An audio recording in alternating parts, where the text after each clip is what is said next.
November 13th, 2018 Multidisciplinary Advisory Committee of the Veterinary Medical Board. May we have the roll call? Dr. Pollard, Present. Ms. Pulaski, Here. Dr. Drusis, Present. Dr. Lezerchev, Dr. Warner, Present. Ms. Shufo, Here. Mr. Ekman, Here. Ms. Laredo. Present. Quorum we have. So item number 2, committee chair remarks, committee member comments. I don't have any remarks. Any comments? That's a good start. Okay. I'd like to move to agenda item 3, review and approval. Oh, excuse me. May I ask for audience introduction, please? Who you are, who you're with.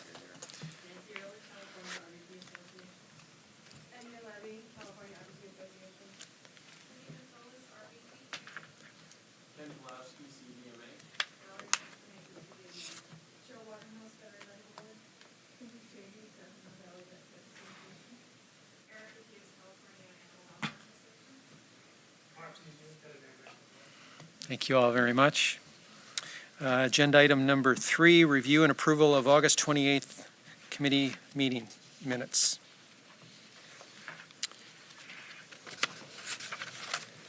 I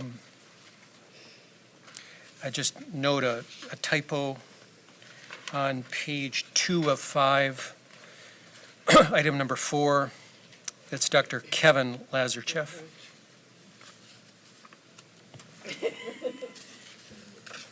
Same typo on page 5. Also noted in item number 11, same thing. Yeah. I did notice. I thought you guys were just changing. We just changed his name.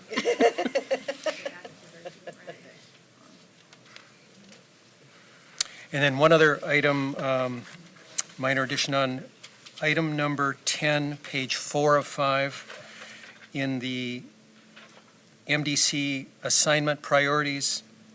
I think pet ambulances should be on that list, correct? We talked about it last week, or last meeting.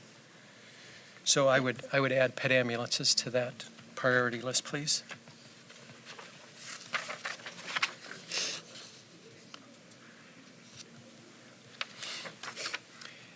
Any other additions or corrections from the committee? Move approval. Second. So let's call for the vote. Dr. Pollard, Aye. Ms. Pulaski, I'm going to abstain. I was not here for the Dr. Drusis, Aye. Dr. Lazarchev, Dr. Warner, Aye. Ms. Sheffield, Aye. sorry. Mr. Ekman, Aye. Ms. Laredo. Abstain. Okay, motion carries. And for clarification purposes, the move to approval was as amended today. Correct?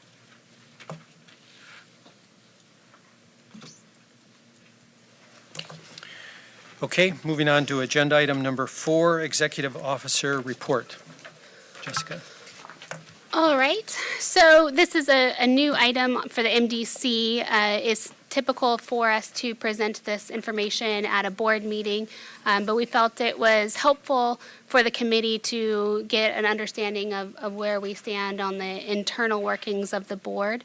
The first one is related to Breeze updates and improvements. We are actively looking at the design of Breeze since we went live in 2016 and identifying ways that we can streamline processes as much as possible, both for the licensees, for the applicants, for staff, and for consumers.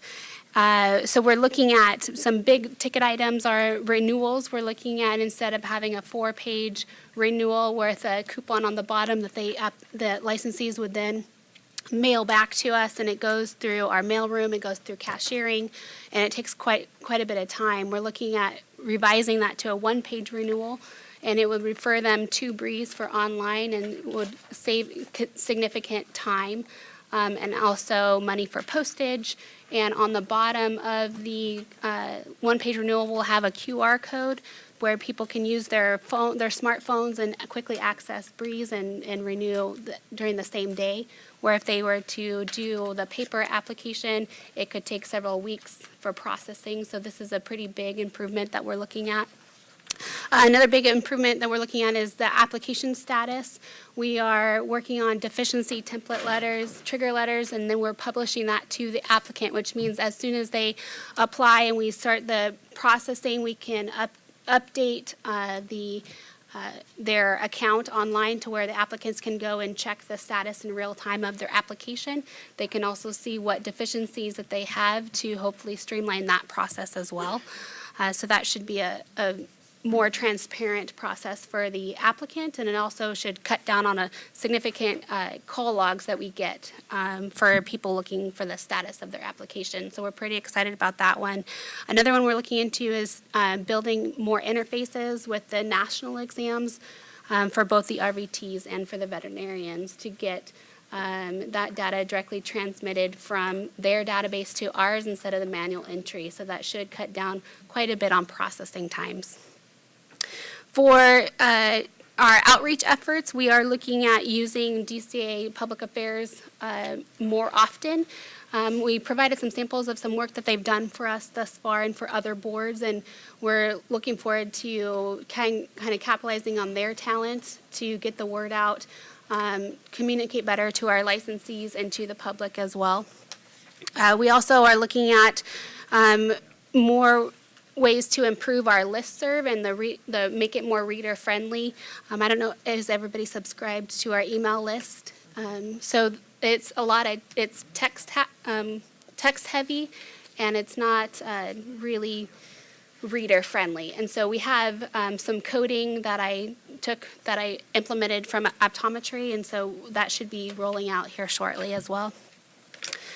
We also are going to start doing our newsletter. I don't know if the board's done a newsletter, haven't done one for quite some time, so we're going to implement a new newsletter as well. We also are looking at doing more presentations. We have done presentations at veterinary schools, but we would like to look at the possibilities of reaching out to RVT schools as well. And we'd like to hold more meetings at schools, so we're looking at holding them at Western and UC Davis, and we also want to look at the RVT Tech schools to see if we can make some board meetings there. So if anyone has any contacts or any suggestions of where we can look for vet schools to make presentations, then we welcome both the public and from the MDC to let me know, and we can research that as well. It is in the end of the agenda, the list of future meeting sites. Are those finalized? So Davis and Western, we are pretty final. I look over to Ethan because he's working on that with us. Yeah, January is set for UC Davis. Looks like we have everything moving in the right direction. Still working with Western for April. That was the plan. It'll be April or October. Just need to confirm their availability to have meeting space for us. Cool. And then Ethan, you want to give a quick update on licensing for the program? Okay, so the report you see in front of you, this is typically the report I provide to the board. The board meeting has application received statistics, examination statistics, license issued statistics, and a couple other program updates. A couple things that stand out for your attention are our license applications received continue to come in at a pretty high rate, including the veterinary assistant controlled substance permit.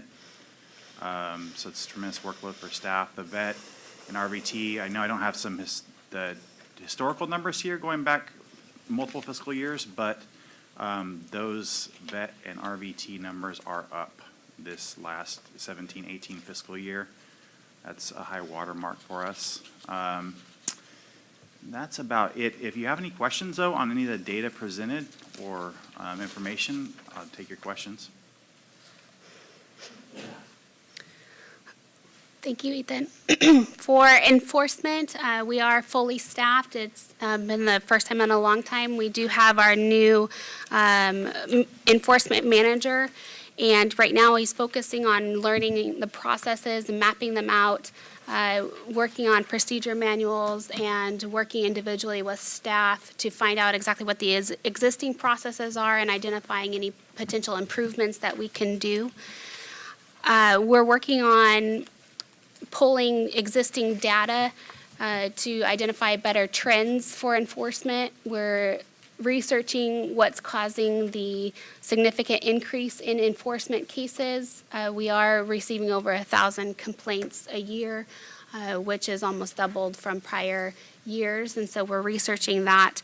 We also, part of the reports that we're working on creating is, bless you, we're working on creating reports that would identify the trends and look at license type as well to see if it's doing an uptick in all license types or a specific license type as well. And we're looking at potentially restructuring how enforcement is currently structured, and we're focusing more on training the existing staff because they're all relatively new. They have a pretty good understanding of what they do. Right now, we're focusing on why they do what they do and what the entire process is from start to finish. Because right now, they work in kind of siloed parts of the process for enforcement instead of the big picture. So you have intake, you have investigations, and you have discipline, and then you have probation, but not all flowing together. And so what we're doing is educating them on the entire process from start to finish and looking at ways to improve that. So if there are any questions, I'd be happy to answer them.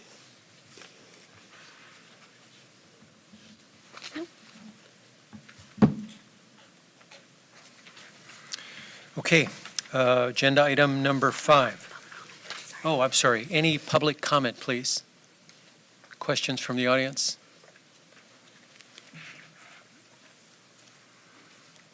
Okay, if not, then we'll move on to agenda item number 5, update from public and private shelters, minimum standards and protocols for shelter medicine. I would like to turn this over to Jennifer and Dr. Drusis. Okay, so Dr. Sullivan and I had worked on kind of wordsmithing some of this presented at the last meeting. Sorry, I'm a low talker. And I was not at the last meeting, but I did watch the webcast, so I think that there were a couple of things that prevented this from being passed on. So if we could just go through it page by page, maybe. Starting on, they're not numbered, but the second page, CCR 2035, Duties of a Supervising Veterinarian. The term permit holder was changed to VACSP holder, just for clarification and to be consistent with other areas in the Practice Act. Were there any comments on this? I know that several people had commented on it, and Tara. So I just want to point out that CCR Section 2034 already defines permit holder. The confusion initially was whether or not permit holder meant a premises permit holder. And looking at the Practice Act issues registrations for premises. So ultimately, we need to start using premises registration versus permit holder. So under the code or the CCR right now, permit holder means VACSP. So we don't actually need to change all of the references of permit holder to mean VACSP holder. Alternatively, we could move forward with VACSP holder so it's really clear to everybody which permit we're talking about, and then do a minor technical change rulemaking package, which is a Section 100 package, to change all of the other terms of references to permit holder to mean VACSP. So it's up to you. I just Well- wanted to note that we already have one definition for it. That was the suggestion on my part at the last meeting to avoid confusion by everyone, frankly, and especially the public. I think the myriad of terms that are used interchangeably or that sound very similar goes a long way to confusing everybody concerned. And I like the latter suggestion, that we do these technical improvements and make it abundantly clear to whom or about whom we're referencing. Okay, agreed. Under subsection B, this entire piece was added that the supervising veterinarian shall not delegate any function or allowable animal health care tasks to an RVT VACSP holder or any veterinary assistant that requires clinical skill and judgment. Did anybody have any issue or comments on that portion? So subsection C, also changing permit holder to VACSP holder. Subsection D, this portion was also just VACSP holder. Did anybody see anything else that we changed on that? Nope, looks good. So subsection, oh, sorry. I just want to point out that at the last meeting, there was a question as to whether or not the drafters of the original subdivision B or D meant to give veterinarians the leeway to assign the tasks prior to the delegation, but pursuant to good veterinary medical practice, and whether or not that meant that they could assign the task before the vet examined the animal. So I looked back over the history of Section 2035, and it appears that when this was initially enacted in 1979, there was a 36-hour requirement. So instead of good veterinary medical practice that you see under new subdivision E, that was a 36-hour examination requirement. Later, the 36 hours was taken out, but the board clarified that the examination is required to be performed prior to the delegation. So I was able to confirm that prior to the delegation for D is consistent with the current interpretation of D. So then when we get to E, for herd health settings, which we need to talk about which phrase we want to use for herd health or range setting. But with this subdivision, that would be consistent with good veterinary medical practice, but not requiring the prior examination before delegation. Okay, so final clarification is not requiring, because I do have a vague recollection of the 36-hour requirement, and I think we left it ambiguous on purpose because sometimes an animal would need care sooner, or maybe in the cases of fires, maybe somebody can't get to the facility in a timely manner, but the animals are still being treated. So I do like that terminology. Under subsection E, I did have some concerns over the term herd health. I think herd health is the perfect description, but I do see that it excludes dogs and cats, and so we do need to come up with a better term.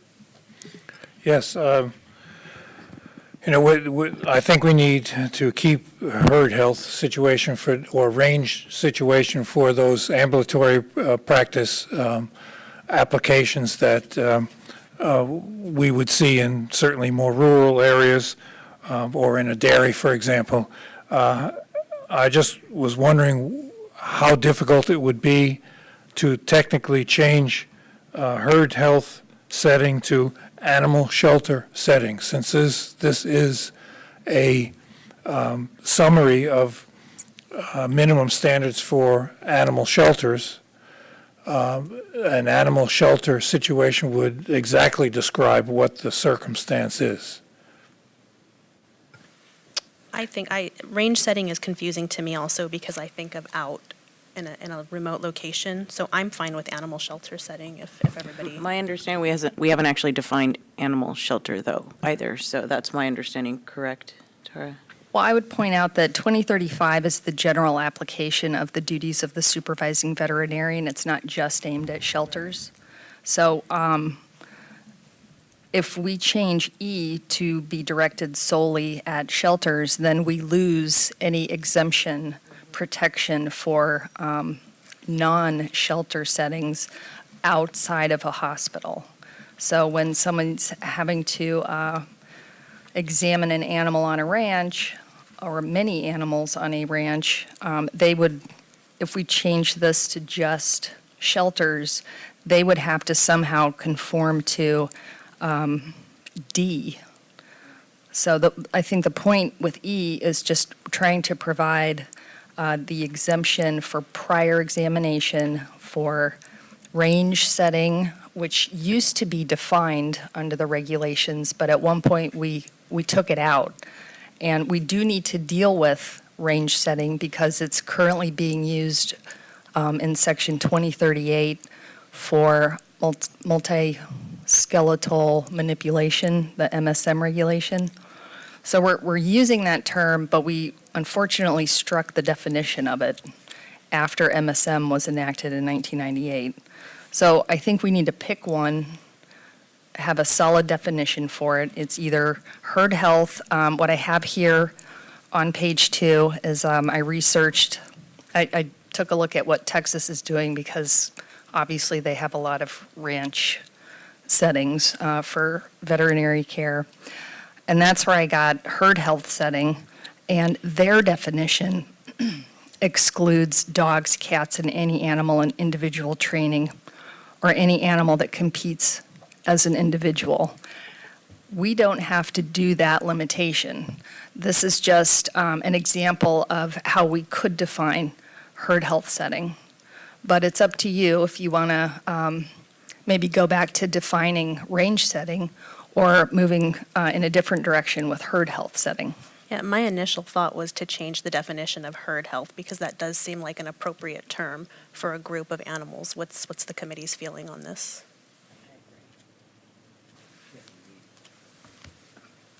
You need some term to define a group of animals. They don't all have to be herds, but And next question is, where do we define that? I would suggest defining it under Section 2034 where the other definitions sit. That way,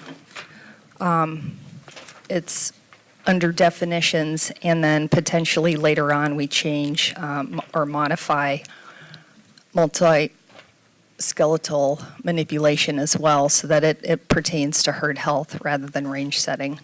That way, the definition for herd health applies to all of it instead of just duties of supervising veterinarian. And in that regard, to add a separate category, animal shelter setting, would not be possible? I mean, why can't we have both?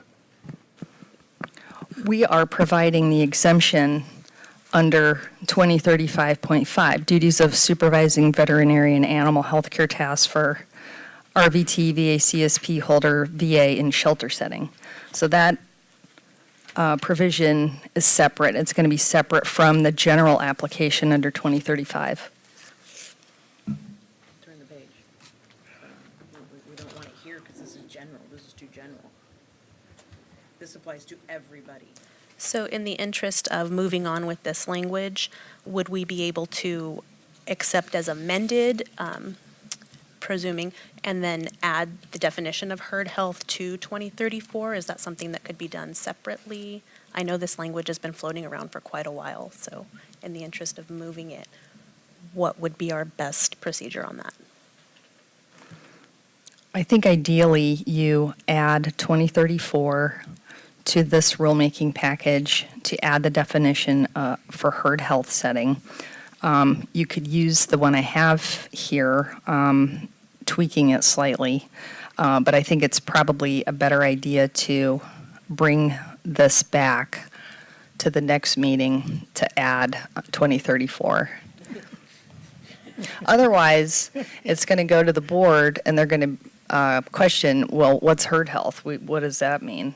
I mean, you could add a definition for herd health under this section now, but I think it creates an inconsistency problem later with 2034 and 2038. Okay.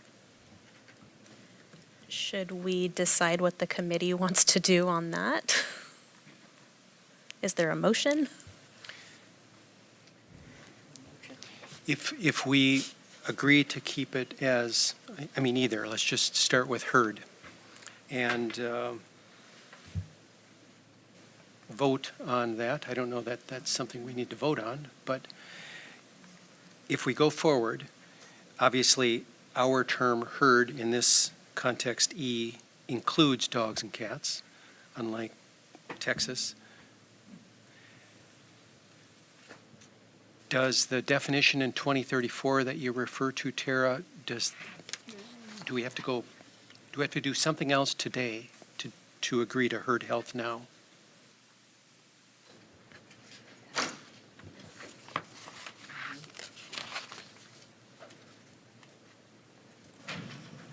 You could agree on a definition for herd health to be added to 2034. You just need to decide whether or not you want to exclude any types of animals from herd health. So dogs and cats presumably would not be exempt from the herd health setting definition, if that's what you want to do.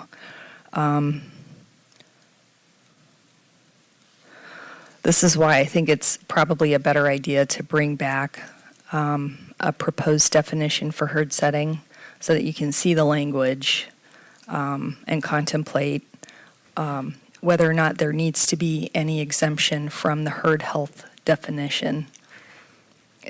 It's very difficult to take a comment about adding a definition, tweaking that slightly, adding that to a totally different CCR section that you don't have before you today and sending that to the board. So, I think what you should do is figure out how you would want herd health setting to look. We could bring it back for fine tuning to be added to 2034. Or you leave herd health in here right now, and we bring it back again with the proposed definition for 2034 for your deliberation next time. So you either pick a definition now or... I think we can do that. We'll work on, Jen and I will work on that. Sounds good. So shall we move on with the rest of it and see what else needs editing? Moving on to the third page. CCR Section 2035, duties of a supervising veterinarian and animal health care tasks for RVT, VACSP holder, and veterinary assistant in shelter setting. So subsection A, looks like we added subdivision A. Were there any concerns on this? It seemed pretty straightforward. Nothing, sounds good. So the rest of this section was added. Do we know where this was taken from, Tara?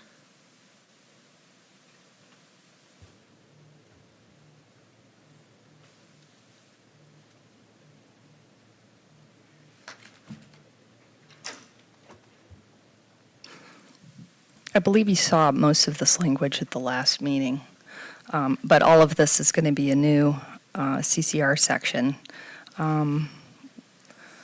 Between the last meeting and this meeting, we made very few changes. You'll see under A2, capital A, we've got VACSP holder that we're adding in there. Apparently that wasn't included previously. We're also making sure that permit holder is changed to VACSP holder in subdivision C. We moved new subdivision G. This is on page 4. Subdivision G was moved from 2035 to maintain this exemption for shelters. And then I added the note, authority, and reference sites. That's something that needs to be included in the proposed language when we submit it for rulemaking. Okay, I did have one correction at the bottom of page 3, the very last line. Following the treatment protocol established, B should be by the veterinarian.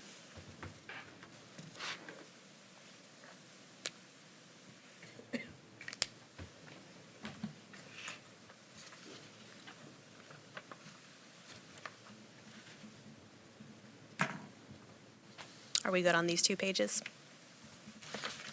Okay, so moving on to CCR 2030.6, minimum standards, animal shelter, medicine, in a fixed facility.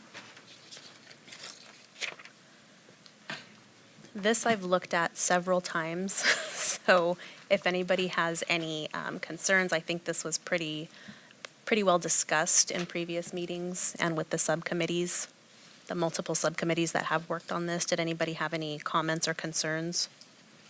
Yes. So I think that this brings us, well, we never got out of the circle, so it can't bring us full circle, but this is the crux of the problem relative to veterinary medical board oversight, potential oversight over animal shelters, in that there remains still, unless as a premise permit holder, no nexus to inspections and quality control, if you will, in animal shelters, then certainly that applies as well to a certain degree to nonprofit rescue groups and the like. My suggestion might be to include language to the effect that these shelter standards would apply to any municipal shelter, any and all municipal shelters, and for-profit or not-for-profit organizations that have contracts with municipalities to provide animal sheltering services. This, in full realization, would require these shelters to obtain the services of a veterinarian and obtain a premises permit. But this, in my mind, is the only way we're ever going to move this issue forward. And it, by definition, then would eliminate the discussion relative, at this time, to rescue groups and other nonprofits who do not hold contracts with municipal governments. My concern always has been, and the analogy is on the human side, that you're not at the mercy of the ambulance driver to which hospital you're going to receive treatment. It should not, from a consumer protection standpoint, it should not be the luck or the unluck of an animal owner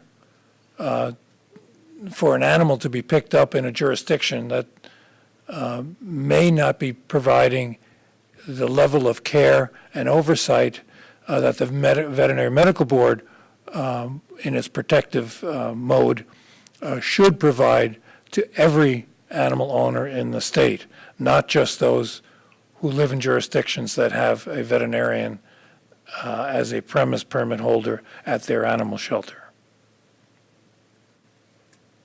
So are you proposing that we adjust the definition of animal shelter facility or add this somewhere else in the language? I think we need council to weigh in on what potentially our options could be in requiring these municipal shelters and contract holders to have premises permits. Well, we try to provide for that, actually, in this definition on the 4th line. It says, well, we need to actually start in the 3rd line. where veterinary services are being provided to stray, unwanted, or seized animals, so that's a small group of animals, that are deposited, and I'm using that term, I think Bonnie had a question as to what deposited meant, and I'm pulling that from an existing use of the term from the Civil Code, Section 1844, that's just in the comment here, that defines the deposit of animals. So I'm just trying to maintain consistency with the codes there. Animals that are deposited with or impounded by a privately or publicly operated agency or organization. And publicly operated is where we're including the municipal shelters. And when they are contracted out to private facilities, we were trying to incorporate that service contractual arrangement with using the term privately in there as well. So I think this is broad enough to include municipalities and the private companies that are providing services on behalf of the municipalities, but also narrow enough so that it's just regarding animals who are stray, unwanted, or seized, deposited, or impounded. So it's not the rescue groups, because most of the time the rescue groups pull animals from the shelters and take ownership of the animals. That's not the case with shelters. So I think this language is tight enough. Well, I don't disagree. However, from a practical sense, what then would be defining the ability of a hospital inspector to inspect a shelter? And nowhere in here does it say that they need to have a premises permit. Well, arguably, any facility providing veterinary services has to be registered with the board. They have to have premises registration under the Practice Act. I know of plenty of animal shelters that have a spay-neuter clinic or hospital that is in a building separate from the actual shelter itself, sometimes separate by many miles. And it's my understanding from a hospital inspection standpoint that the inspectors don't go in to the shelter part because that's not part of the hospital. I don't see anything in this definition that would bridge that gap. Well, what's the bridge to? We're not going to inspect the shelter, and that's, we were working on that situation last time, which is why we added on that first line, shall mean a building or part of a building where veterinary medicine is being practiced. And that was to address your concern that a shelter might have one half of a building housing the animals and the other half of the building providing veterinary medical services to the animals. So, we've crafted this so it's just aimed at that part of the facility that is providing the veterinary medical services. So the board would not be going to the shelter side for an inspection. That's where 100% of the practice of veterinary medicine takes place. Where they're housed? Yes. They're treated there, they're diagnosed there. They may perhaps be pulled from a kennel and taken into another room for some semblance of an examination. But they don't go to the spay-neuter clinic to get that done. The concern there is if we open it up to the housing part of the facility, as you brought up, this section provides minimum standards for that animal shelter facility to meet, which requires ventilation, temperature control, all of that. And you were saying that that's going to be extremely difficult for a municipally owned and operated shelter to meet all of these standards. So we were narrowing this to be just for the veterinary medical services part. Again, it should not be the luck of the draw as to where your animal winds up. I am very much aware of a number of shelters that any of us, all of us, would be horrified if our pets wound up in that shelter. There is cross-kennel drainage with respect to the dogs. You can't convince me that the animal at the highest point that is shedding parvovirus in his diarrhea, that when they clean or when it flows goes into a half a dozen other cages, that you would find that acceptable. And that's exactly what goes on. Hygiene is probably the most important aspect of the management of an animal shelter, and how the Veterinary Medical Board would not have input into how the animals are housed and protect the public in that regard, I find offensive. Wouldn't that, Alan, be, so what I hear you saying is there's the practice of veterinary medicine going on in the non-spay-neuter part of the building? I would hope so, because none of us, again, would have in any of our practices, we wouldn't bring in an animal that just got swept off the street and put it on the knockdown table in the spay-neuter clinic for an exam. But what I think you're saying is there's unlicensed activity going on. Most especially, and that argument extended in protecting the public from protecting the public's animals from exposure to diseases that are potentially rampant in certain situations is also something I think we should be doing. So going back to the first paragraph under this section, I don't see anywhere that it explicitly requires that the animal shelter has to have a premises permit. If it did, that would give the board purview for enforcement. But that's the same, this is the same language that we have for every other type of facility that requires a permit, because it's saying that if you practice veterinary medicine, these are the minimum standards you must have in your facility, and this is what gives the board authority to inspect. So this is the exact same minimum standards for every type of facility. So now we are defining the same minimum standards for animal shelters. So it's my understanding that that's exactly what we're saying. We're saying, okay, we're now saying you are providing veterinary services, therefore you are a veterinary facility, and you need a premises permit, and you have to have these minimum standards. So it may not directly say you have to have a premises permit, but if you're practicing veterinary medicine, which they are, then you have to have these, you have to follow these minimum standards, and you need a premises permit.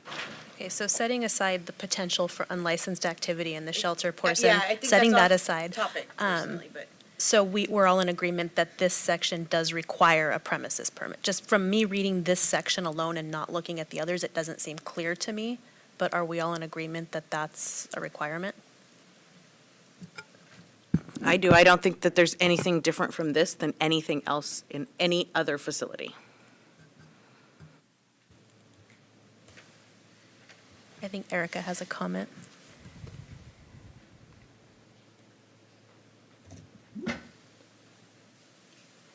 Good morning. Erica Hughes, California Animal Welfare Association. And I just was wondering if you'd like me to wait until you guys have a discussion on all of these revisions to provide feedback, or whether it would be more helpful to provide it as you guys are going through it.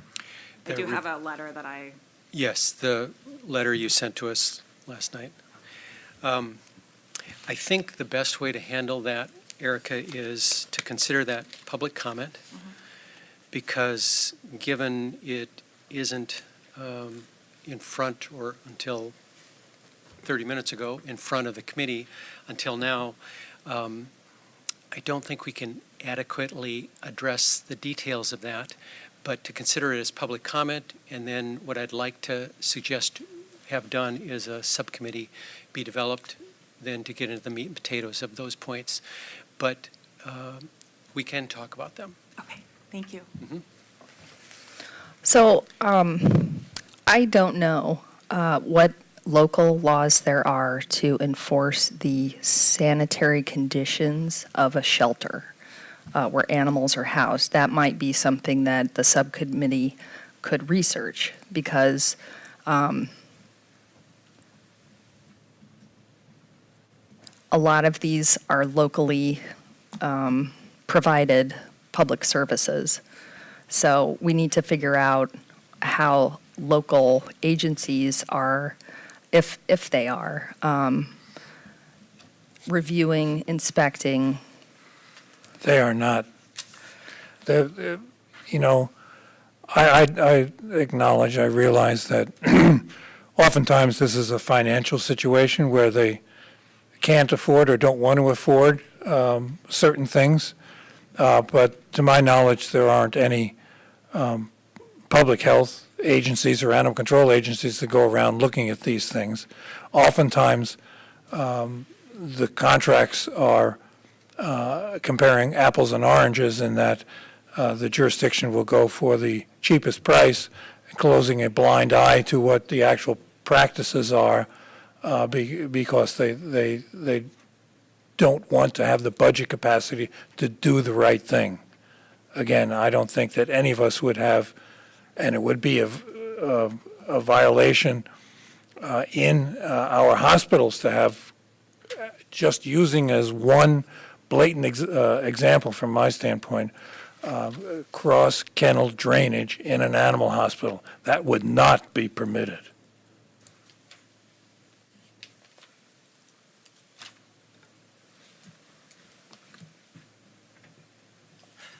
I have a question, which I'll direct to Alan, maybe to try to get some clarification for an answer. If this paragraph covers those shelters by virtue of the fact that veterinary medicine is practiced there, and if this language stands, would you then say that shelters and the municipalities which have and fund these shelters need some sort of correspondence that clarifies that they should be inspected?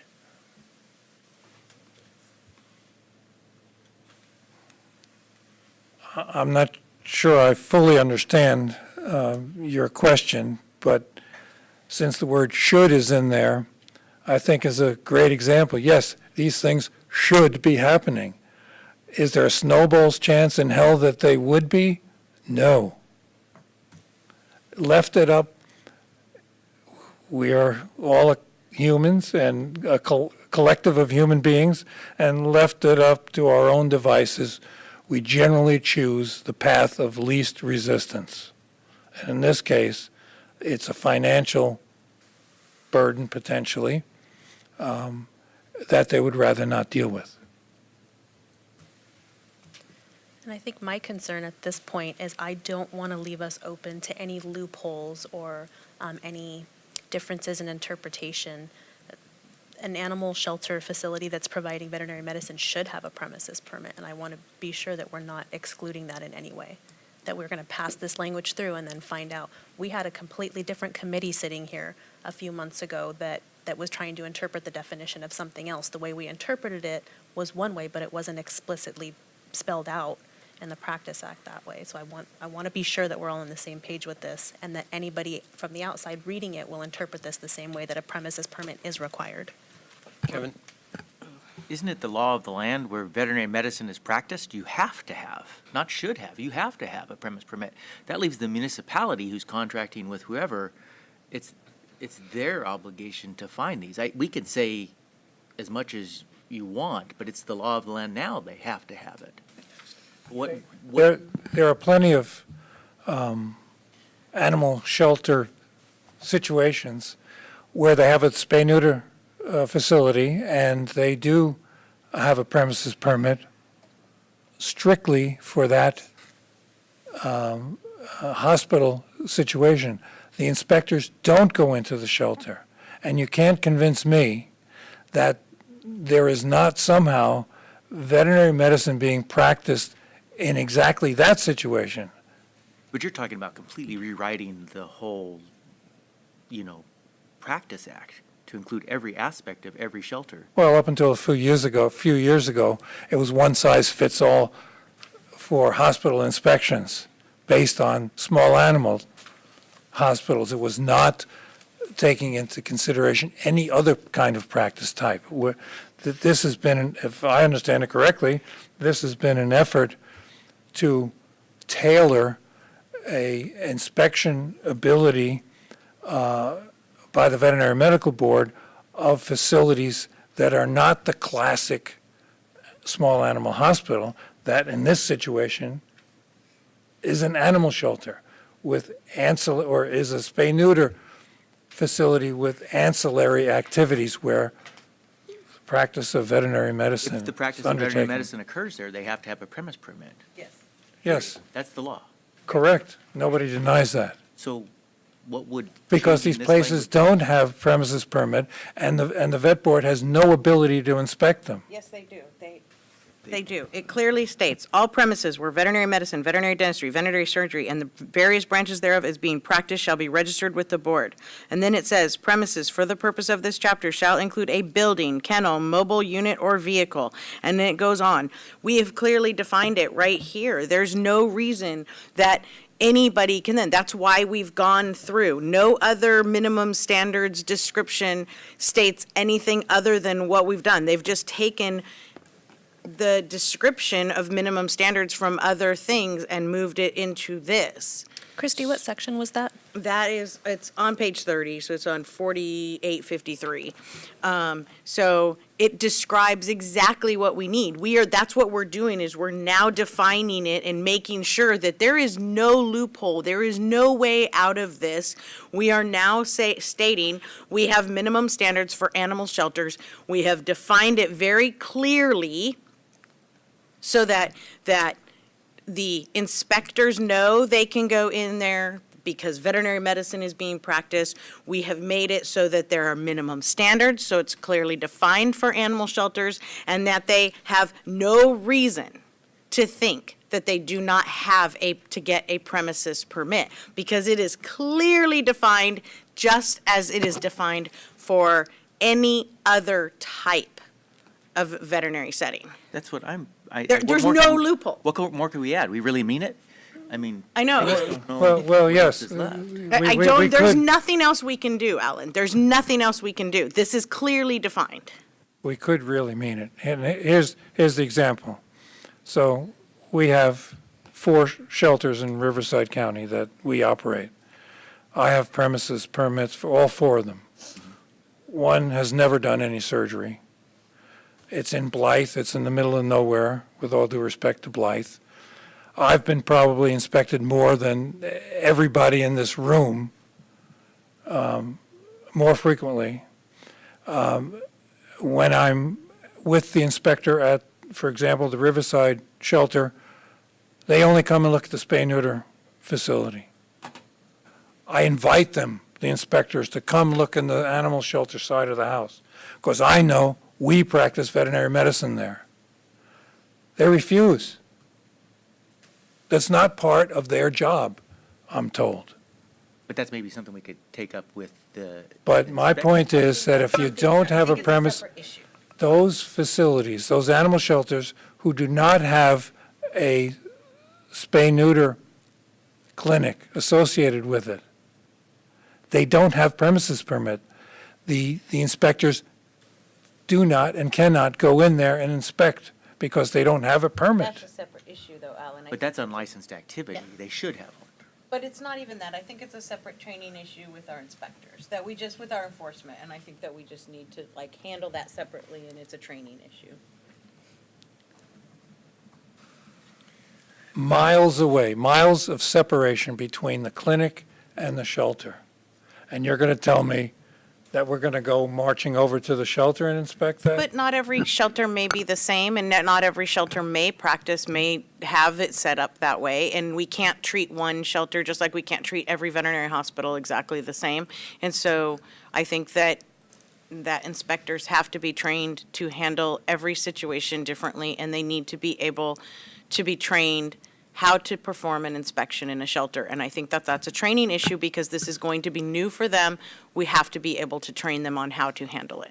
If they don't have a premise permit, They will be They- required to have a premise permit, so. Because they'll be required, they'll have to be trained on it. So for Tara, are we able to reference Section 4853 at the end of this? Because it does state on the third line where veterinary services are being provided. And since Section 4853 does state veterinary services requiring premises permit, would that close the loop? It's not referenced on any other of the minimum standards. In Article 4 for practice, wouldn't it be part of that? Erica? So I'd say that these sections are aimed at the facility and the condition in which it's kept. So when I look at this additional, this section that we're adding, at the very end, it's referencing 4854 and 4883 of the Business and Professions Code. When I go to 4854, it's sanitation requirements for practice.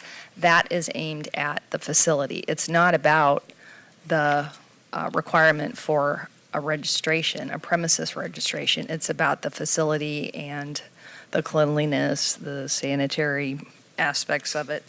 Also, when I look at 2030 of the CCR, minimum standards fixed veterinary premises, those shelters are subject to this already. If it is a location where veterinary medicine and its various branches are being practiced, including subdivision D, if animals are housed or retained for treatment, the following shall be provided. When I get to the end of this, that's also referencing 4854, not the premises registration statute. So all of these it's just about how the facility is being kept, not its registration requirements. That's separate. And yes, they are required to be registered with the board. Whether or not they are, that's unlicensed practice if they're not. I agree that potentially, everywhere veterinary medicine is being practiced, the board should be inspecting and making sure that there is a premises registration. So I don't think that the registration section needs to be referenced with this because it's not in any of the other minimum standard sections. It's just, but it does cross-reference the sanitary requirements under the code. Erica? Erica Hughes, California Animal Welfare Association. The direction that this discussion is going in is very concerning from the shelter perspective. The idea that the Veterinary Medical Board is going to become the de facto regulating body for animal shelters as a whole was never, from my understanding, part of the conversation that we've been having over the last couple of years. The conversation we've been having has been an acknowledgement that it would be beneficial for shelters to have a premises registration, and so that they would have formal relationship with a veterinarian, and that there should be minimum standards for for the shelter setting that is uniquely tailored to the realities of a shelter, but not that the VMB would then be taking over regulatory supervision, enforcement of shelters as a whole. And as has been the practice, which Dr. Drusi has mentioned, when an inspector goes in, the inspector, and there's a shelter and there's a hospital, the inspector inspects the hospital, not the shelter. Whether shelters need oversight and whether there should be minimum standards for shelters in the general sense of animal sheltering is a is, I think, a useful question and something to explore. But the idea that the VMB is going to be the one to do that just seems to be, I believe, way out of the scope of what the VMB is set up to do. Well, from my perspective, we're talking about the practice of veterinary medicine, and I think Dr. Drucey's point was right, is we are practicing veterinary medicine in the shelter portions. When the board receives a complaint that something was done incorrectly, that is very often in the shelter portion of it. So I don't think we're trying to regulate shelters, it's just the practice of veterinary medicine. And to be sure that, I think our little sidebar conversation here is we were trying to be sure that we are requiring a premises permit. So I know Jessica had discussed some outreach. Maybe that's something we could add to our frequently asked questions list. Do animal shelters need to have a premises permit? Maybe that's something that could be put on the website, just to clarify that, because as Christy pointed out, it is required of all of the other types of premises, so let's just be clear for everybody. But we are not trying to regulate shelters as a whole, it's the veterinary medicine being practiced there. But it sounds like, it sounds like the proposal then is for the VMB to provide oversight in all areas of the shelter having to do with the care of animals, sanitation, nutrition, as well as what? Pardon? Sorry. I didn't say anything. Oh. Is that the intention? In regards to the practice of veterinary medicine, where the animals are being treated. But I'm hearing Dr. Drucey's, he says sanitation, he would include in that, nutrition, I've heard that in the past. Are we, If it's in the same, that's why I said you can't treat all shelters the same way you can't treat all veterinary hospitals the same. So we have to be able to trust and train our inspectors. If veterinary medicine is being practiced in the same area, that if in that area, that's where we have to be able to regulate. The board has to be in charge of veterinary medicine, and they have to be able to monitor that. And we have to be able to have standards, and we have to have minimum standards, and they have to be the same as we can't hold shelters to any different standards than we hold a veterinary hospital. so in terms of the definition of the practice of veterinary medicine, does that include nutrition and sanitation? I know that Dr. Drucey's, you had Well, said it's, arguably you believe that those were in my mind, it included within the certainly definition. includes sanitation, hygiene and sanitation. We can now use the discussion that's taking place currently in the city of Los Angeles relative to the diets that shall be provided to the animals impounded in the LA City shelters. The proposal is that they have a vegan diet. Now, if that's not the practice of veterinary medicine, I don't know what is. It's a disgrace that these discussions take place outside the realm of the profession in an effort to secure the confidence of the public. So if it's the VMB's view, is the VMB shares your view that sanitation and hygiene are encompassed within the definition of the practice of veterinary medicine, then it would mean that the VMB would always then have oversight over the entire shelter, and that it would be a one-size-fits-all because every shelter practices or deals with sanitation and hygiene. So I'm getting a conflicting message. On one hand, I'm hearing it's not the same, it's not one size fits all, you have to tailor it to the shelter, but if it in fact is your definition, Dr. Drucey's, then it would imply the VMB would have oversight over the entire shelter. And First Tara and then Nancy. The application of the Practice Act is solely under 4826 Practice of Veterinary Medicine. If sanitation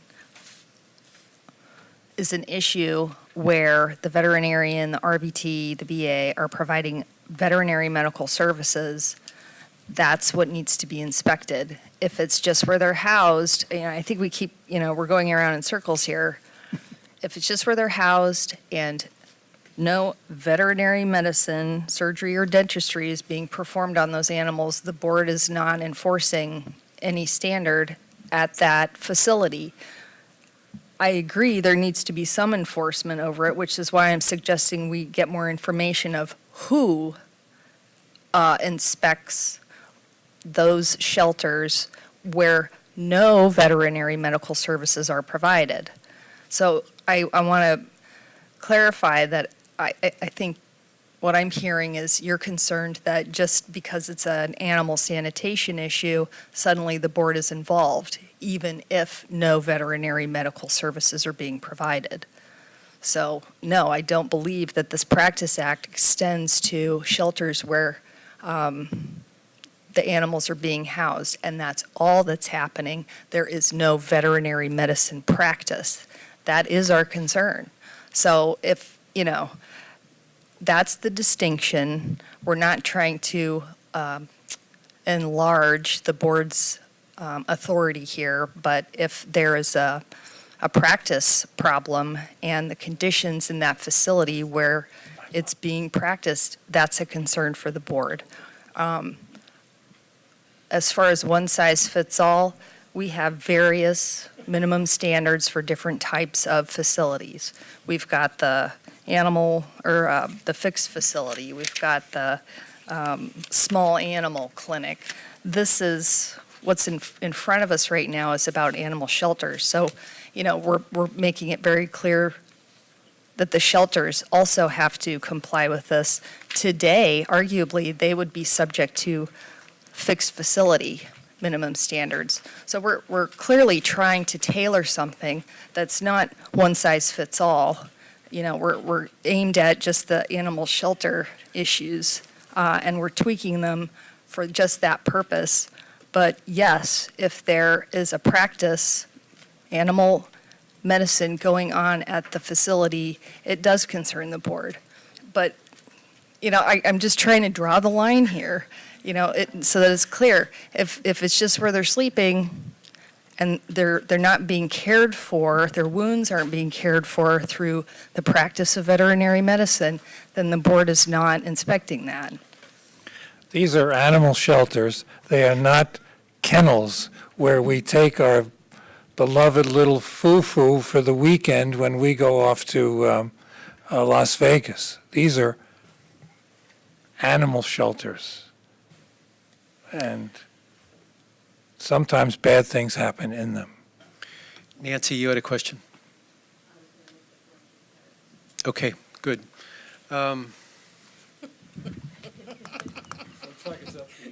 Well, let's, I think it's a good point. I think she elencated very clearly the division and the point that Alan is concerned about, and the division between veterinary medicine and hygiene and housing of animals. So before we go further, let me just take a straw poll. Does anybody have an objection to the first paragraph on this section and what we're up to, E?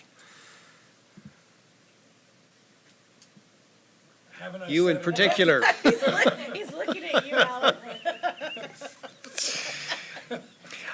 Is there any other way to write what we want to get across than, is there a better way to write than what we want to get across than what is in this paragraph? Listen, I'm one point of view here. I realize I'm vocal about it. I've been doing this for 20 years. I know what goes on in shelters. I don't want to dictate what happens. We mutually have to agree upon something. And it seems to me in the last half hour that without counsel providing some interpretive input, it can't be just up to me or Ms. Laredo or you. I hate to say this, but we're already punting this back for one thing. But I'm not sure that if we allowed for further considered deliberation by the two of us, that we would come up with anything different that would be acceptable on first glance to everybody here. It's a very complex issue, and I think it remains difficult to solve. And some things aren't going to be agreed upon by everybody. Yeah. In fact, only 5 of us have to agree on anything we propose here, frankly. We're going to lose. So let's What I would request, because I do hear your concern, and I think that there's opportunities to educate our inspectors too on if they hear the term shelter, they don't automatically just shut down and say, we can't touch it. I think if there's concerns that there's veterinary medicine being practiced, then that needs to be brought to our attention, and we can do our own to investigate that to see if it is unlicensed practice.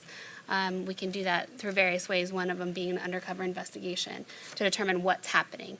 If it is determined that unlicensed practice is happening, we would get them into compliance, potentially do some enforcement action, and make sure that we are inspecting those where veterinary medicine is being practiced. What I would request, if you do have knowledge of shelters who may be practicing veterinary medicine without a registration, I would ask that you bring that to our attention so we can be proactive in doing that enforcement. So I become then the bad guy in all of this. Give him a kiss. I think I would be satisfied with this the way it is, combined with our outreach efforts to get the word out, maybe something on our website, clarifying that they do need a premises permit. Yes, Erica? Sorry, just a quick comment. So with all due respect, in the area of enforcement, there's been a general understanding that the VMB is working on trying to resolve the issue of minimum standards of practice in shelters, and that there's going to be, once this stuff is figured out, there's going to be a compliance period where the shelters will understand exactly what they're supposed to do, and they will comply. The VMB has, I think, recognized that there have been shelters out there that are practicing, that are doing basic healthcare tasks, like administering vaccines and treating for parasites without a premises permit. And there was, in fact, an informal, I guess what you guys call them, underground reg at some point that allowed that. So I would just, I guess, caution against going after shelters at this point for the unlicensed practice of medicine that are engaging in those basic healthcare tasks, because they've been doing that forever, and it's been acknowledged that it's happening. And while we're in the process of resolving this, it would be great to give shelters an opportunity to know what they need to do and then comply. So. Jennifer, where were we? Top of page 4.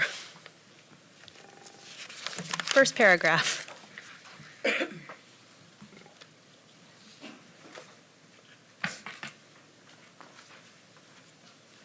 So my last question was everybody on board with this paragraph? Did we think that it covered everything we needed to cover? I like it. Let's just get that clear. Okay, so I think we're okay to move on from this. Moving on, the whole rest of this regulation has been discussed, so moving on to page 7, minimum standards for ambulatory animal shelters. Before we move on from 2030.6, subdivision S, S is in Sam, paragraph 1, subparagraph capital C. I've got a comment here that I just need to draw your attention to. This says whether compliance with this requirement would compel the veterinary practice to relocate to a new location. I'm going to caution the committee. We need to make it clear what we're talking about here. Is it the practice of veterinary medicine, which is an action taken by individuals, or is this the practice, which is the facility? We need to be careful not to confuse these two issues by using the wrong term. The practice of veterinary medicine is defined under the Practice Act. Locations are described as premises. So what exactly are we talking about with the use of practice here?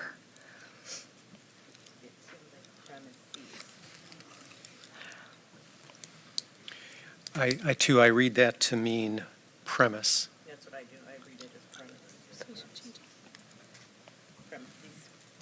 Comments? Okay. I want to be clear, was it previously practice and, was it previously something else and changed to practice?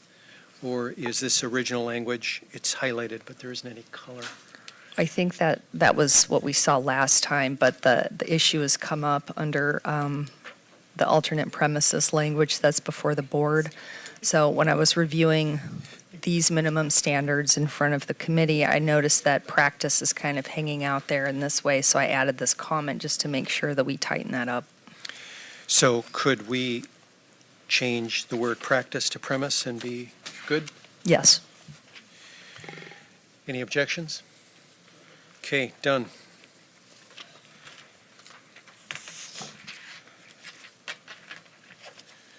Yes, 2036.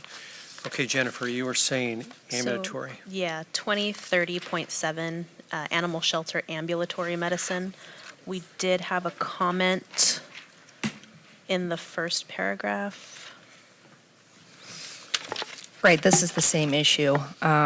Here, we're saying animal shelter ambulatory practice shall mean the practice of veterinary medicine. So once again, we're confusing the action of veterinary medicine with the location, animal shelter ambulatory practice.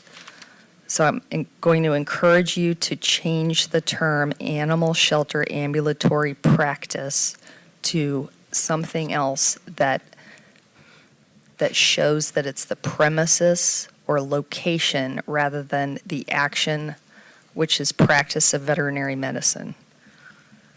Christie? Well, it says 2032 is defined as the minimum standards of practice. Does that matter? Because it says 2032, minimum standards of practice. The delivery of veterinary care shall be provided in a competent and humane manner. All aspects of veterinary medicine shall be performed in a manner consistent with current veterinary medical practice in this state. And so that's 2032. And that defines minimum standards of practice. Right. And that's the delivery of veterinary care. Right, and so I just want to, I mean, I know what we're determining, I just want to make sure we're all reading it, so if we do say, so we do have a definition, I just want to make sure everybody's reading it exactly the same way every time. But I know, I read it as premises too, and changing the location. Read it, everybody read it the same.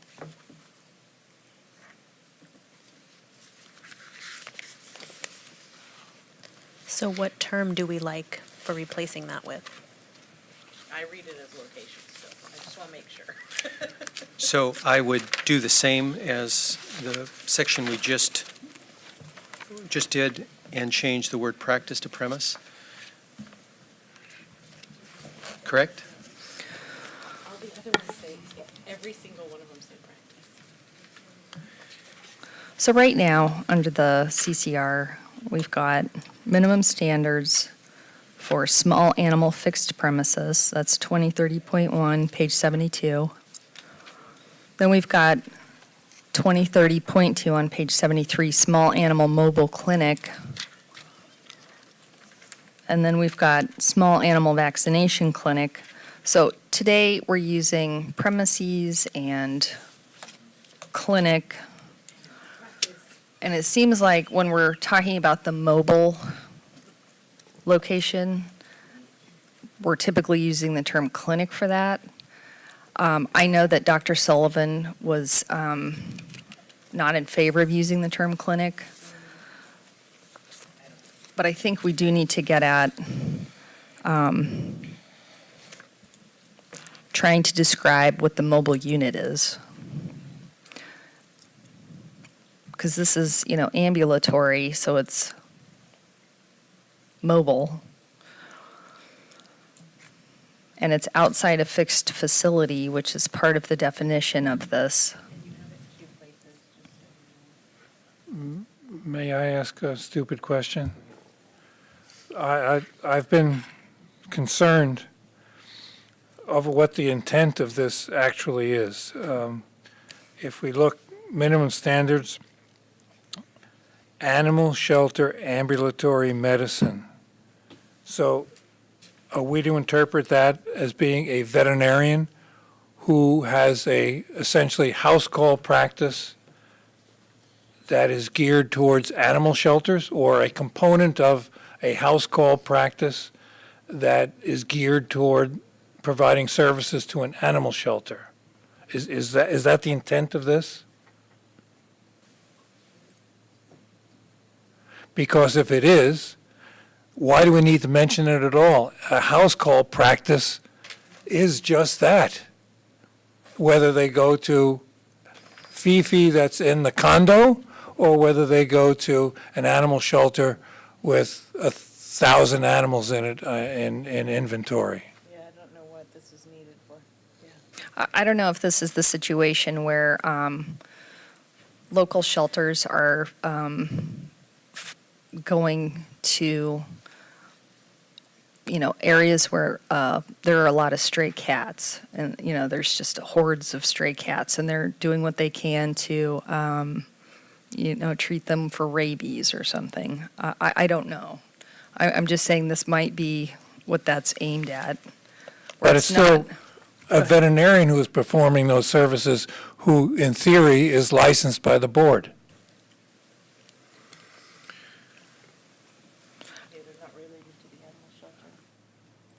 So right now, we're just talking about the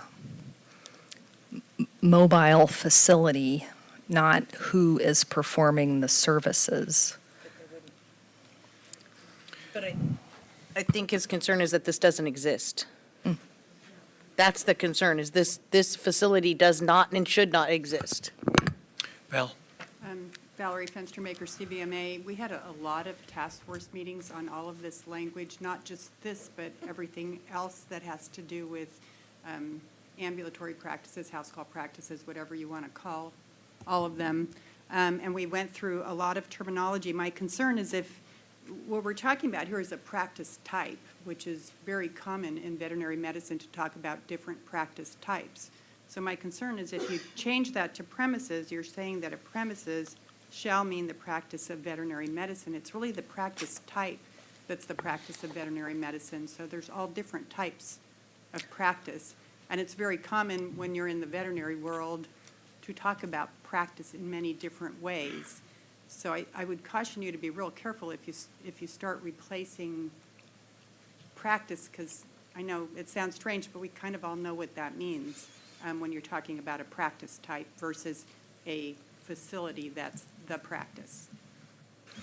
I agree, which is why I'm trying so hard to get everyone on board with maintaining the meaning of practice, like dental practice or small animal practice. That is the practice of veterinary medicine in a particular field. That's an action, not a location.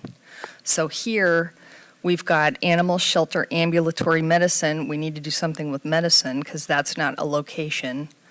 And animal shelter ambulatory practice is not a location. That is the action of providing services. And this 2030.7 minimum standards needs to be minimum standards for the location. It's not about the standards of practice of animal shelter ambulatory care. So that's what I keep returning to. I want to make sure that we've got a really stark line between the practice of veterinary medicine and the location where it's practiced. So what is this? I don't know if this exists, so I don't know if we need this, what this mobile unit is. So I would just say that the way we wrote it was that it is a practice type at a location, which is the next part of it, and this applies to the location. What is the location? It's ambulatory. All of these standards. Outside of a fixed facility, anywhere outside. So it's a mobile animal shelter clinic. No, we didn't like. I know we don't like clinic, but we cannot use practice because we keep going back and forth between cleanliness of instruments at a location, which may be mobile, but we need to make sure we're not saying the action of veterinary medicine requires instruments to be clean at the practice, because we just continue to keep confusing the use of the term practice. I want to keep it aimed at the action, not the location. You know, I'm almost hesitant to bring this up, but is this something that we need to define under 2034, since the terms are used so interchangeably throughout the Practice Act? I'm sorry, Jennifer, repeat that, please. These terms seem to be used interchangeably, practice, premise. Is this something that we need to define under 2034, where all of the other definitions seem to be? Well, I'd argue that we already have a definition of practice of veterinary medicine in the Practice Act. So that already sets up that practice is an action, not a location. And then we maybe have practice type that we're talking about in. Right, we this have other practice definition. types, but when we're talking about minimum standards for a location, we need to maintain the location, not the action. So this regulation that we're contemplating isn't about minimum standards of how to perform veterinary medicine. It's about minimum standards for the location where it's performed. Erica? Erica Hughes, Cal Animals. Is this for example, a mobile spay neuter ban? Is that what this contemplates? And what is required inside the mobile ban? How do you read it? That is how I would read it. Alan, would you consider this referring to a mobile spay-neuter facility? Well, I brought this up because I didn't know to which it was referring.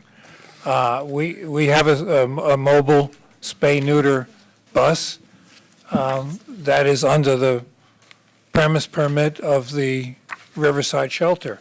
And everything that is required of the hospital setting, of the brick and mortar hospital setting, is required of the bus. Right, this is not a mobile, because if you see under mobile, if you look under a mobile, it has a lot more requirements, and you would see that there were surgical requirements and things like, this does not follow a mobile spay and neuter.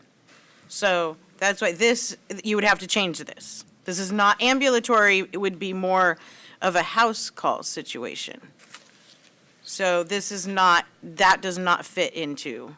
So this is this hypothetical practice That that does goes not around exist. animal shelters from one to another. and Yeah, this treats the does not animals. exist. So if we were looking at a mobile spay and neuter, then we are going to have to look at a small animal mobile clinic, because that's what they do. And so you still have to have the same exam, you have to have surgery, you have to have all of those things. So Val, perhaps can I ask you, because you have been on the task force that worked with all this stuff, do you remember the history of what this section was for? Does that make sense? So it was about 3 years ago. Okay. I'll have to go back and look at my notes, because this is one of the very first things the task force did, and it literally was about 3 years ago. So I'm happy to do that. But we did not have a shelter ambulatory. We did not end with an shelter ambulatory section. I don't have that in my notes that I recall. I'd have to go back. Yeah.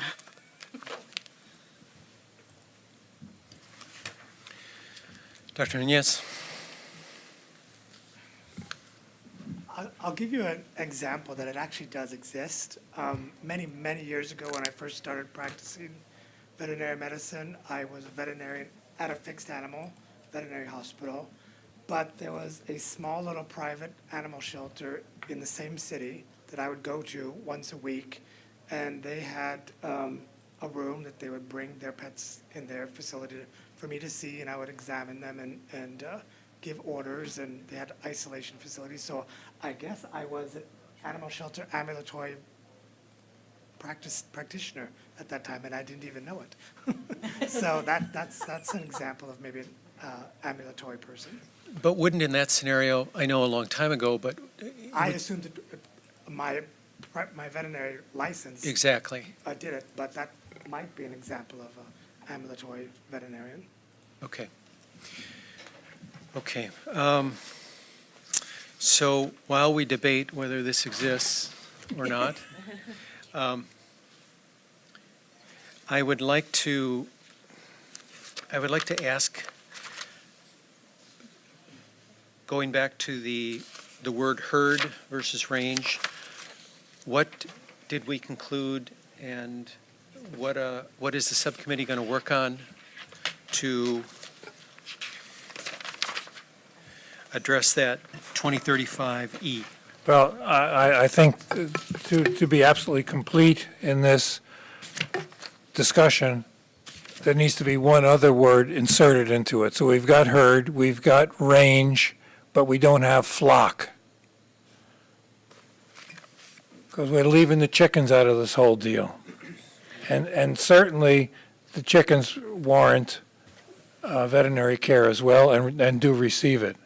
So I know I'm being a little facetious here, but I think you're correct. We do need, Jen and I need to ferret this out and bring back some suggestions to the board.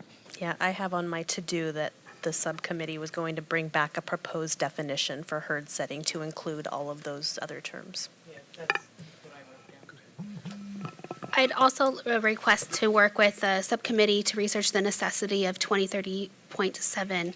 I think I'm not seeing the necessity of it because I think we're covered, but I'd like to work with the committee to find out the true necessity, because that's one thing that we will have to prove at OAL, is the necessity of it. And I think that that's important for this committee to have. And we'll work with CVMA to try and discover, mine up the definitions and the concerns these many years ago.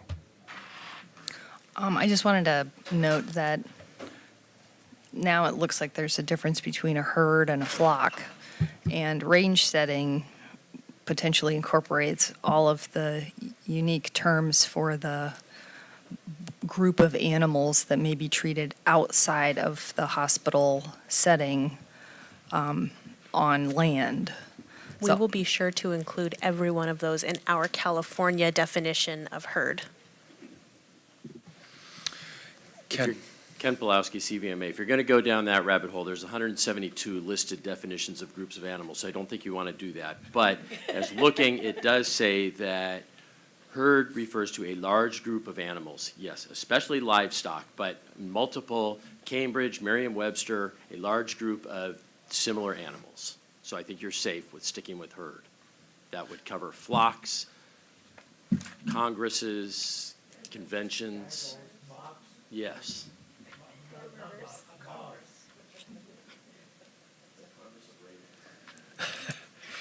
Okay. So we do have one more thing on this last page, one last comment.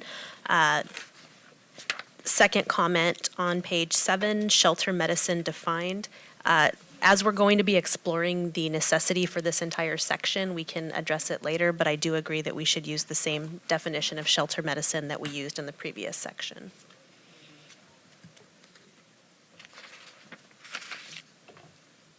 Okay, Erica, may I ask you to come forward and discuss some concerns you wrote? We're going to consider a public comment. The committee has a copy of, but unfortunately it's not in.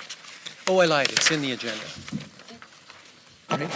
Yeah, we posted it online, and it should also, there's a copy of the letter over there.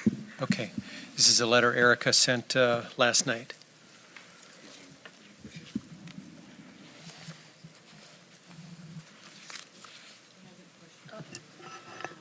Just kidding, it's not posted online yet, but there is a copy of the letter back there. Okay.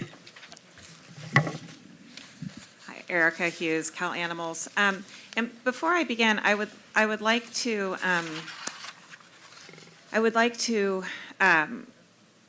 suggest that we bring community veterinarians who are working with shelters, who are not on staff at shelters, into this discussion. We've heard from shelter directors, we've heard from shelter veterinarians who are on staff, we've heard from RBTs who are on staff, but I think who we really need to be engaging here are those that are in private practice in the communities that are going to be asked to be the managing licensee on a premises permit for the shelter, to find out what their feedback is on what is reasonable for them in managing their practice.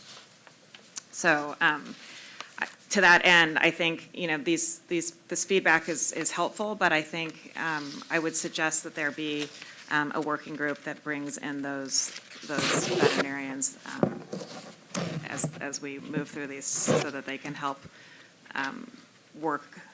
create regulations that really are going to meet the realities of their practice.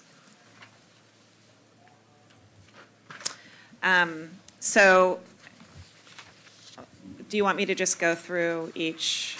No, I don't want to, I don't think it's appropriate to discuss all the details, but since we're here in person, we have you in person, we've got the letter.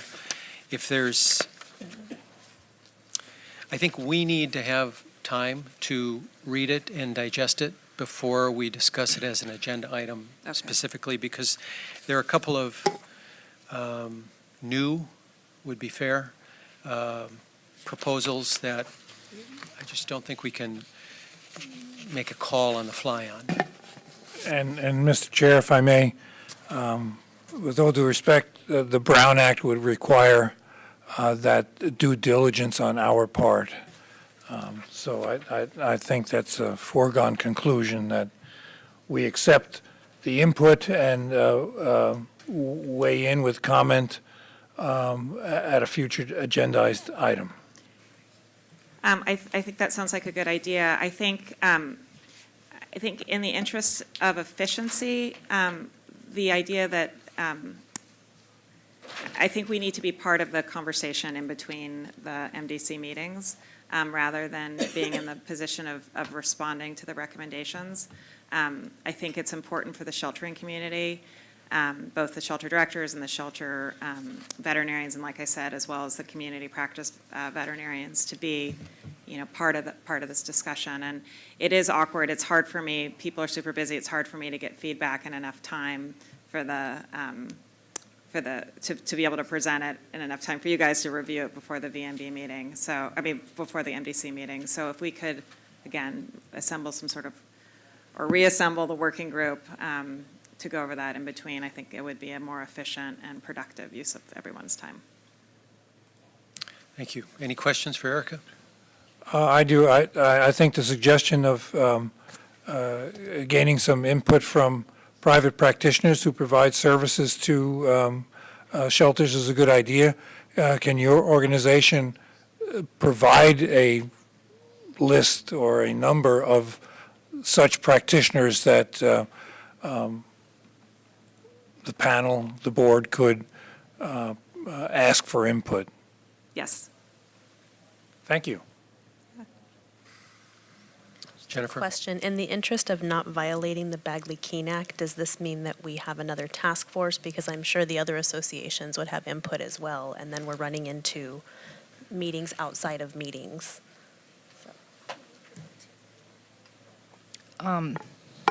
As long as there are 2 or less members of this committee on the subcommittee, you can get information and input from other groups. I think it's a compilation of input, if you will, meeting with hopefully at least one shelter veterinarian in the community. But yeah, compile the information, bring it back here. That wouldn't be a Bagley-Keene open meeting problem.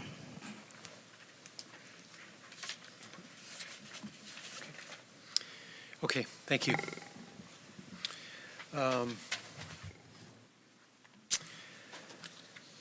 Everybody okay trudging on? All right. I'd like to at least start the next agenda item, whether we get finished before we break for lunch or not, in the interest of time. Agenda item number 6, discussion and consideration of intraoral dental radiographs equipment requirements per section 2034. So as we all know, the topic of dental intraoral radiographs was discussed at some length at the last meeting. Went back to the Veterinary Medical Board, and they have fine-tuned, as I like to think about it, the request for input on what might be changed regarding veterinary dentistry. And so the specific motion that is under consideration by us now is whether, similar to 2030 F4 listed on the packet page there, whether the Veterinary Medical Board should require veterinarians providing dental services be required to have the capacity or ability to provide intraoral dental radiographs. If you would turn to the packet, there are a couple of items just as additions to what was provided and discussed at the last meeting. The regulation 2030F, first thing listed there, refers specifically to the requirement to have capacity to provide regular radiographs, different from intraoral dental radiographs. Legal will weigh in here at some point about how that regulation may apply to dental radiographs. The next item is the AVMA's policy statement. This is about 5 years old. It doesn't specifically detail intraoral radiographs. It does refer to, in the highlighted portion, that exam under anesthesia be necessary. The third item listed is the VIN poll. Now, just to be clear for anybody who may not know, VIN is an online veterinarians only community. I couldn't get a precise number, but it's large. It's somewhere between 50 and 100,000 veterinarians, mostly in the U.S., Canada, UK, Australia, but there are veterinarians all over the world that are members of. And this poll particularly refers to a weekly question that they put on the front page about various aspects of veterinary medicine, and a couple of topics, veterinary dentistry being one of, over the years have turned into kind of an annual polling. And the gist of the summary rather, of the poll is in the highlighted yellow, where in 2015, the number of people who have capacity to do dental rads in their hospital is 39%, and it's steadily increased over the ensuing years to the last data, 50% in 2017.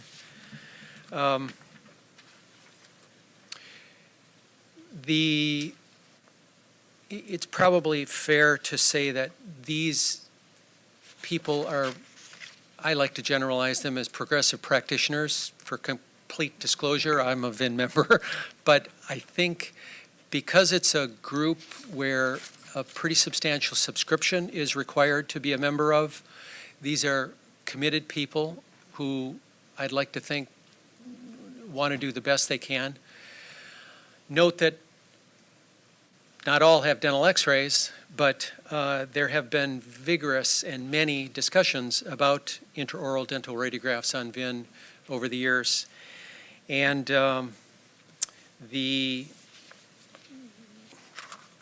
I guess to say it's controversial still would be fair, but you can kind of get the gist of the poll, and not just the conclusions, but if you look down in the 3 years of polling and you look at how the numbers have changed you can certainly appreciate the trend. Last item on there, included in the packet, is the legislation from the state of Nevada that as of January 2016, states, except as otherwise provided in this subsection, a licensed veterinarian may perform dental surgery, periodontal surgery, endodontics, exodontia on an animal only in a veterinary facility that has the capacity to perform intraoral radiology. And I think these 4 items kind of follow what we discussed at the last meeting in August. I want to, I think, start by asking Tara, let me ask you first to weigh in on how 2030 4F applies to intraoral dental radiology.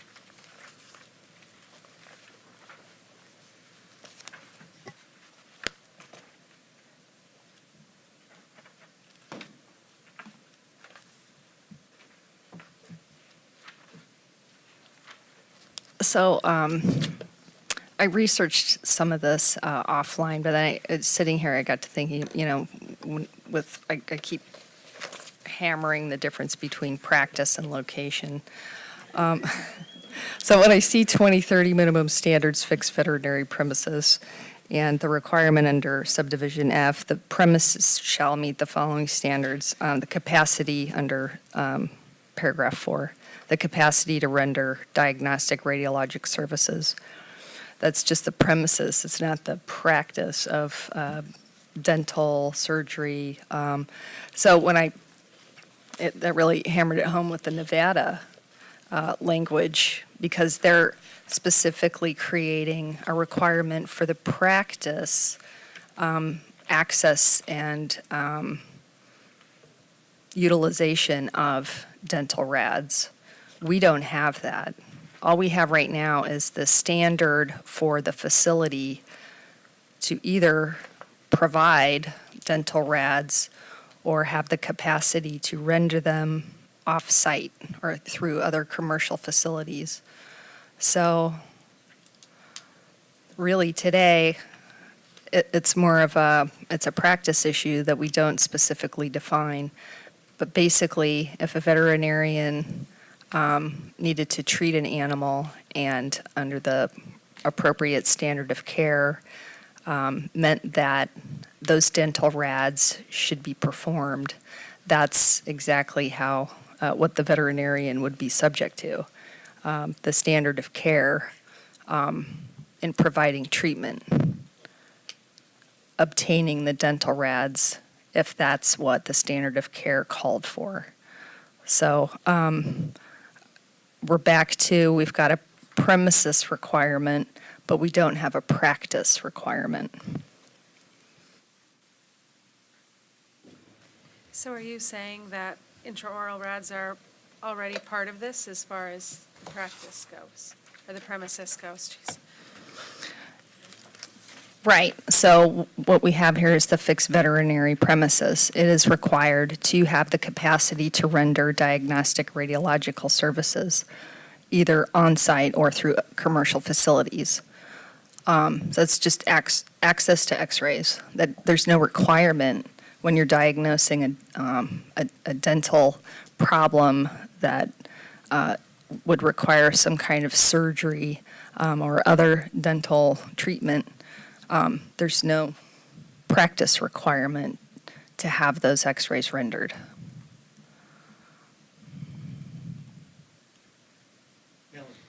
So I have a question about the actual application of whatever it is that we're considering or will be considering. It seems to me that the scope is probably meant toward small animal practice as a practice type. But nowhere does it say what species of animals are under consideration, unless I miss that point.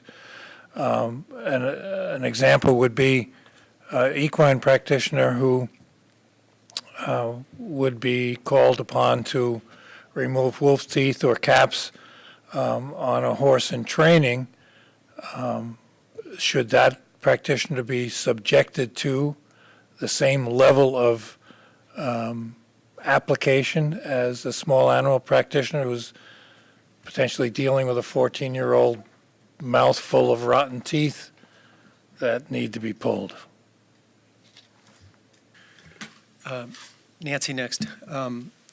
Yes, that is true. The species isn't specified here, but I think that the gist of the conversation ongoing now for almost a year has been directed at small animal. I realize that, but I think, again, for everyone's understanding, that needs to be as clear as possibly. Okay, Nancy.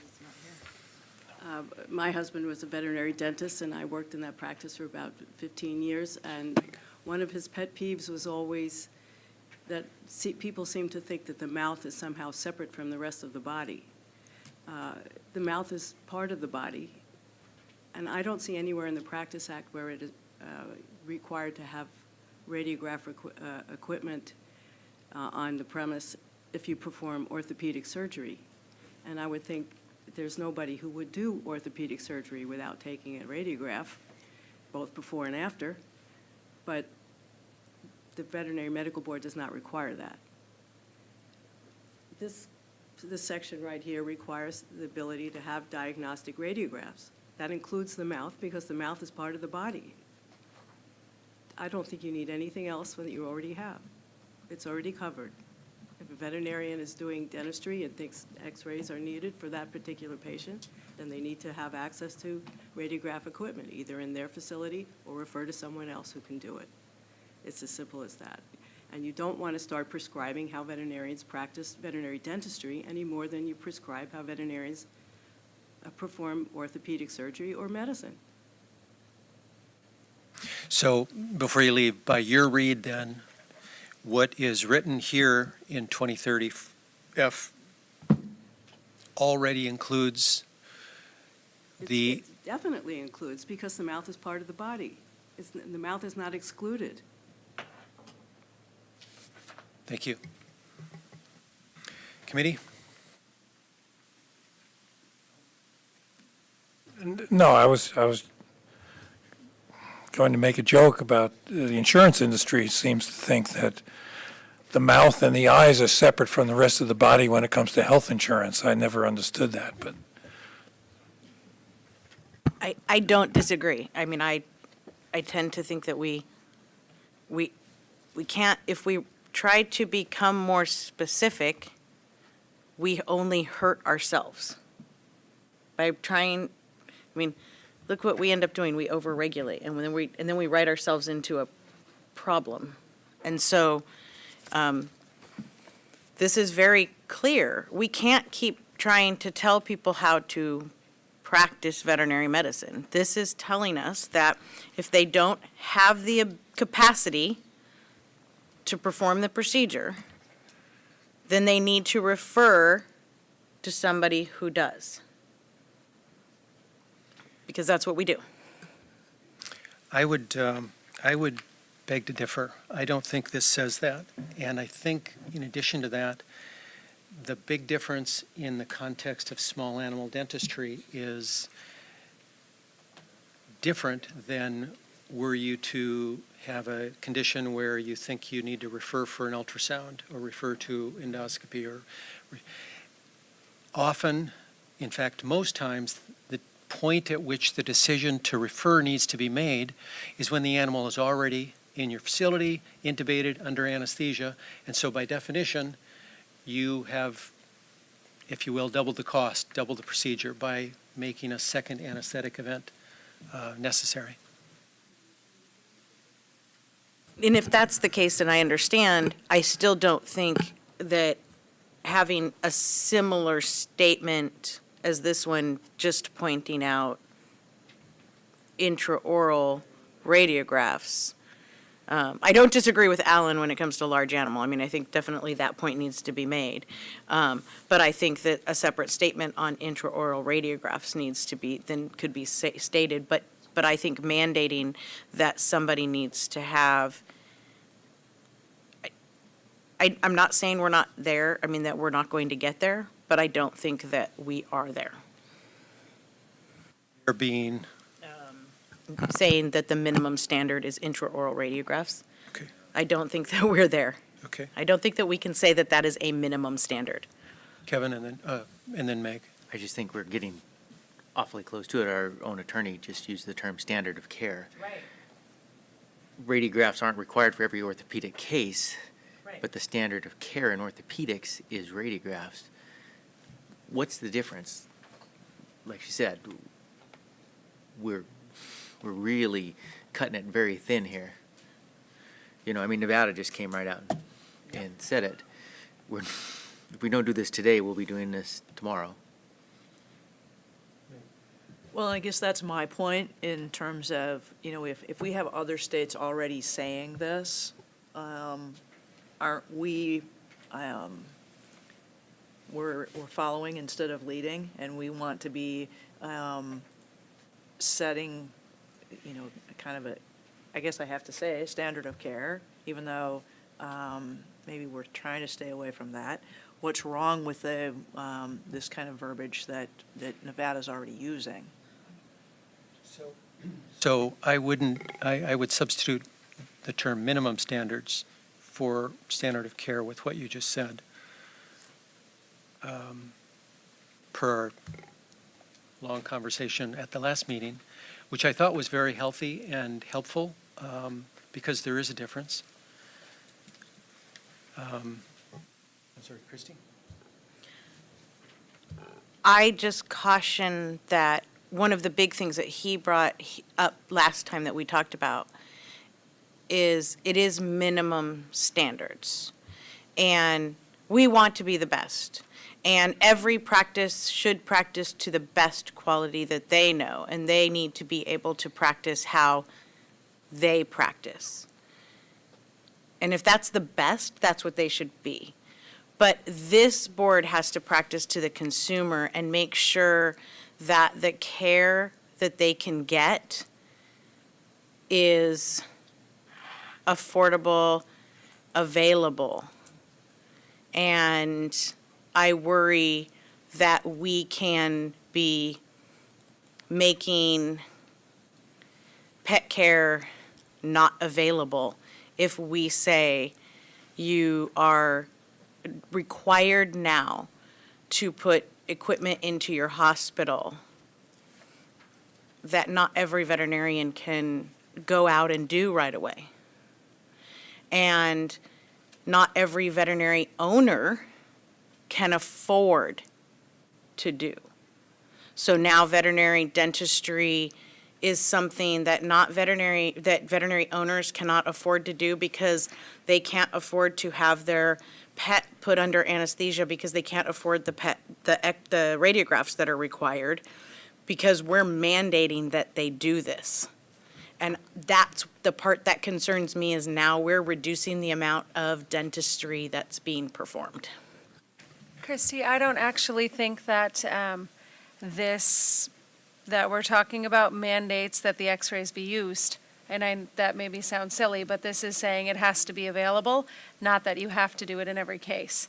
And then I think it goes back kind of to standard of care. But, yeah, I don't disagree that it's a slippery slope. I'm just saying that. I mean, I agree if we take abdominal radiographs as an example. We all have clients who can't afford to have an abdominal radiograph taken. It's their option to decline it. And it's the same for, we're just, at least the way I interpret this, we're just saying that we have it available. If we're going to be doing intraoral procedures in our facilities, then we have the capability to take radiographs. And if a client says, I don't want you to take those radiographs, then we don't. And so we're not increasing the cost to the client. Other comments? Jennifer? So I do agree that it would be setting a higher standard. We do want to be the best, but at some point we have to leave this up to the veterinarian to decide what's appropriate in each case. So I also fear that we're over-regulating ourselves. And again, good veterinary practice where we would all take our individual pets, they would perform the radiographs. But in the case of disciplinary action, that would be on the veterinarian. And I think we just need to let the DVMs decide at this point. Ken?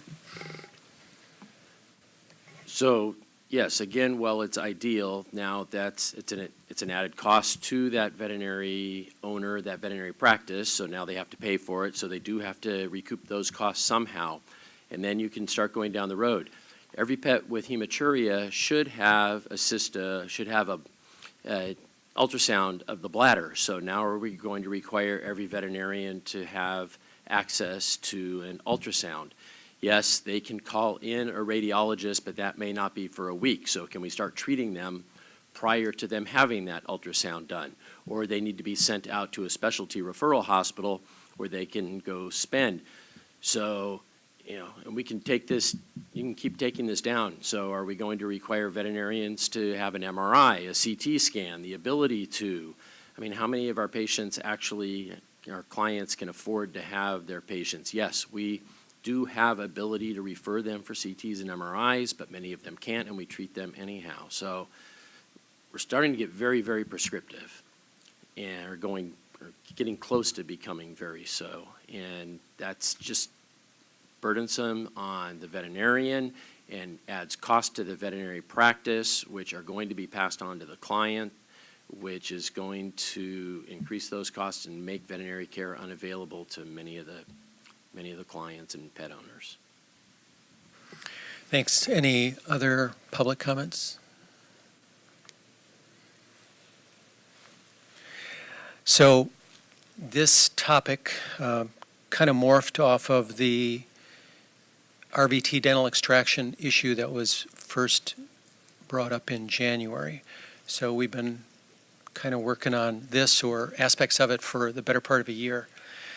I would say that I have talked to hundreds of veterinarians and technicians, and if you include messages and threads on VIN, it's in the thousands. And they don't all agree, clearly. If everybody agreed, we wouldn't even be talking about this, of course. But as the poll of VIN depicted, clearly, as time goes on, more and more of us are agreeing. So back to a comment I made at the last meeting, I've yet to come across a good argument for not having them or not doing them, meaning it's a bad idea medically or surgically. Nobody's made that argument. And it didn't occur to me, honestly, until just a couple of weeks ago. I was literally doing yard work, and my neighbor walks by with 2 dogs, and I've known her for 20 years, and am not her veterinarian, but I have worked on some of their pets over the years. We don't see each other but every few months. We're very neighborly. I asked her, I said, Rhea, have you had any recent dental work on any of your dogs or even other dogs? And she said, yes, just 1 year ago, this one here had a dental done, is how she phrased it. And I said, oh, were dental x-rays performed? And she said, yeah. She said, they told me he had a cracked tooth. I said, but were dental x-rays done? And she didn't know. She just assumed, because in the human world, we have dental x-rays. Obviously, it's different for all those reasons we know it's different. But it struck me, the absurdity of it. Here I was trying to do my due diligence and ask all the people that I thought were important, and I didn't even ask a client.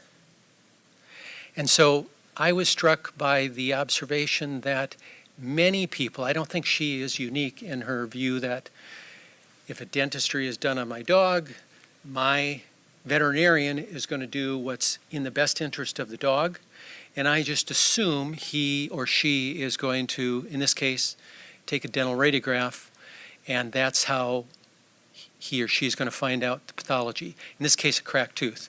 And obviously, we don't have to belabor the details of some cracked teeth are apparent without a dental x-ray. That's not the question at hand here. So I would like to say that if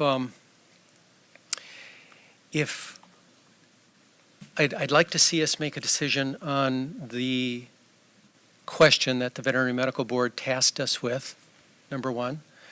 I would also like to have us think about what our clients might want. I mean, clients, like veterinarians to a degree, they span the spectrum in their knowledge and experience with certain issues. And some people have gone down the road, like one of the Veterinary Medical Board members has mentioned on more than one occasion, about a cat who had a bad outcome, and it took about 3 times and many thousands of dollars to fix. And I don't think in the summary of that situation, I don't think it was a unique situation. I think that probably happens pretty regularly, where she took her animal into the vet said they would do X, she understood apparently Y, and a different turnout happened. Wash, rinse, and 2 or 3 times later and $6,000, the cat was fixed with some pain and suffering. So I think not all clients are aware of what a dental refers to. And until they become so, which I don't think we can expect people to walk in the door and have them fill out the form and do a test, I think we have to take it upon ourselves to do the right thing. And obviously, for all these reasons of cost and affordability, of which I might add are not the mandate of the Veterinary Medical Board. It's not our job to say you should charge more or less. This should be a consumer issue. This should be somebody who goes to their veterinarian, has a choice, but they have to be informed of what the choices are. And I don't think it's an exaggeration to say they aren't all informed at the moment. Jennifer. I think your point is very well taken, that not all consumers are informed. When I worked in a day practice, it was my job to go into the room and go over the estimate with the client. It was itemized, detailing every single thing. Of course, they get sticker shock. Oh my gosh, and you have to explain everything. And I'm fearful, because again, I do think that it's best practice for the x-rays, but I'm fearful that you're going to leave the veterinarian in the situation that there's an animal maybe with a slab fracture, they need some sort of care, and when the client declines the x-rays or anything additional, the veterinarian then has his hands tied. He can't even extract at that point because we've just regulated and mandated these x-rays. And I think I've been in some situations in areas where money was an issue. They're telling me that they have to decide now, are they going to get veterinary care for their pet or buy groceries for their children? So I am very fearful of putting us into a corner with that.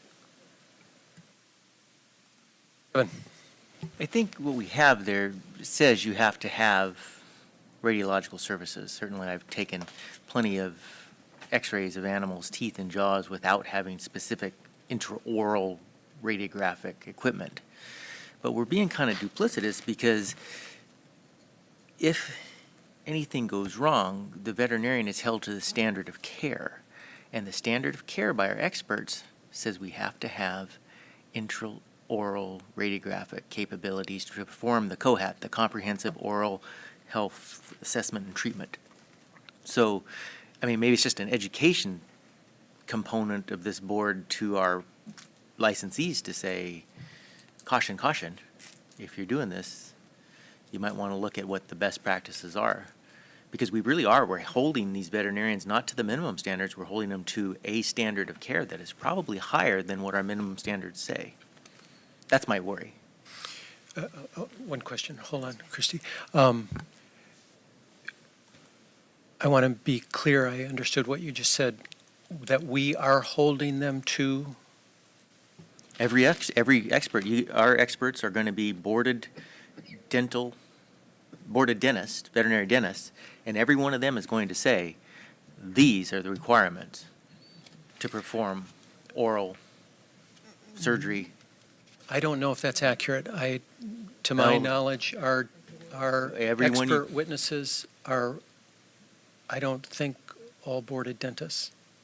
Okay, that's good, but. And I think that goes to the point of you're judged by your peers, and the standard of care does include level of practice, community, so there's a location, there's a specialty GP version. I mean, this case came up at the last meeting that Dr. Sullivan and Bonnie Lutz discussed. And anyway, I think, I don't mean to say there are two different standards. I'm not describing it very well, but I don't believe it's accurate to say that the Veterinary Medical Board requires expert witnesses to be boarded dentists in the context of dental radiography, dental veterinary dentistry. No, but our boarded dentists are saying that, just across the board. Right, but you could plug in boarded surgeons should say you can only fix this cruciate by doing a TPLO, or an internist would say, well, you can only treat this IBD dog by doing an endoscopic biopsy. So I don't know if that's a fair discussion, fair comparison. There's always some room between minimum standards and the standard of care. Indeed. There's always a gap. I'm just plain devil's advocate from the veterinarian side. That's pretty wide at this point. That's Christy? why we're doing this. That's the exact reason why. There has to be a minimum standard. So we're setting it, and it seems low, because I think we can agree that every single one of us here would practice with intraoral radiography. That's just our standard of care, because we practice up here. But Who's that- we? I said every one of us here. I said, that's what we're saying. Take a poll and find out? I know, but I'm saying we would prefer. Okay. We would prefer, okay? That's what we would prefer, we're assuming. But however, the minimum standards have to be across the board, because we can't force the general public out there to practice up here. We cannot. We have to start down here and say, this is the base. And the experts are not. He is absolutely right. They're not boarded surgeons and boarded dental experts. That's not what they do. They go to the minimum standards. I went to the expert witness training, and they're not specialists.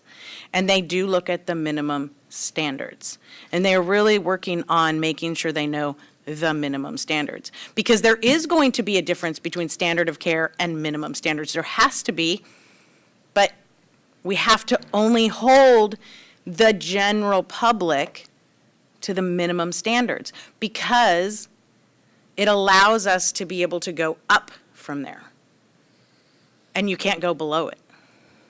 But doesn't this say that the minimum standard is to have? But you can refer to a specialist. If you don't have it, you can refer to somebody who does. You have that capability. I If you get that. can't offer it, then and you think it needs it, then you need to send it to somebody else. Because if you know that this dog needs this, or this cat needs this, then do the right thing and send it to somebody who can provide the care that it needs. The problem, though, Christy, is you can't know that in many cases, arguably most cases, until you have the animal under anesthesia and intubated and x-rays done. I don't disagree with you when it comes to dentistry, and that is why you have the conversations, and that's why you have the conversations with your patient owners, and you tell them that dentistry is not always an easy subject to do. I mean, you can't. It's just, that's the way it is. You can't know. You don't, they're not humans. That's a good segue. Let's suppose, let's suppose the situation that we have it right now.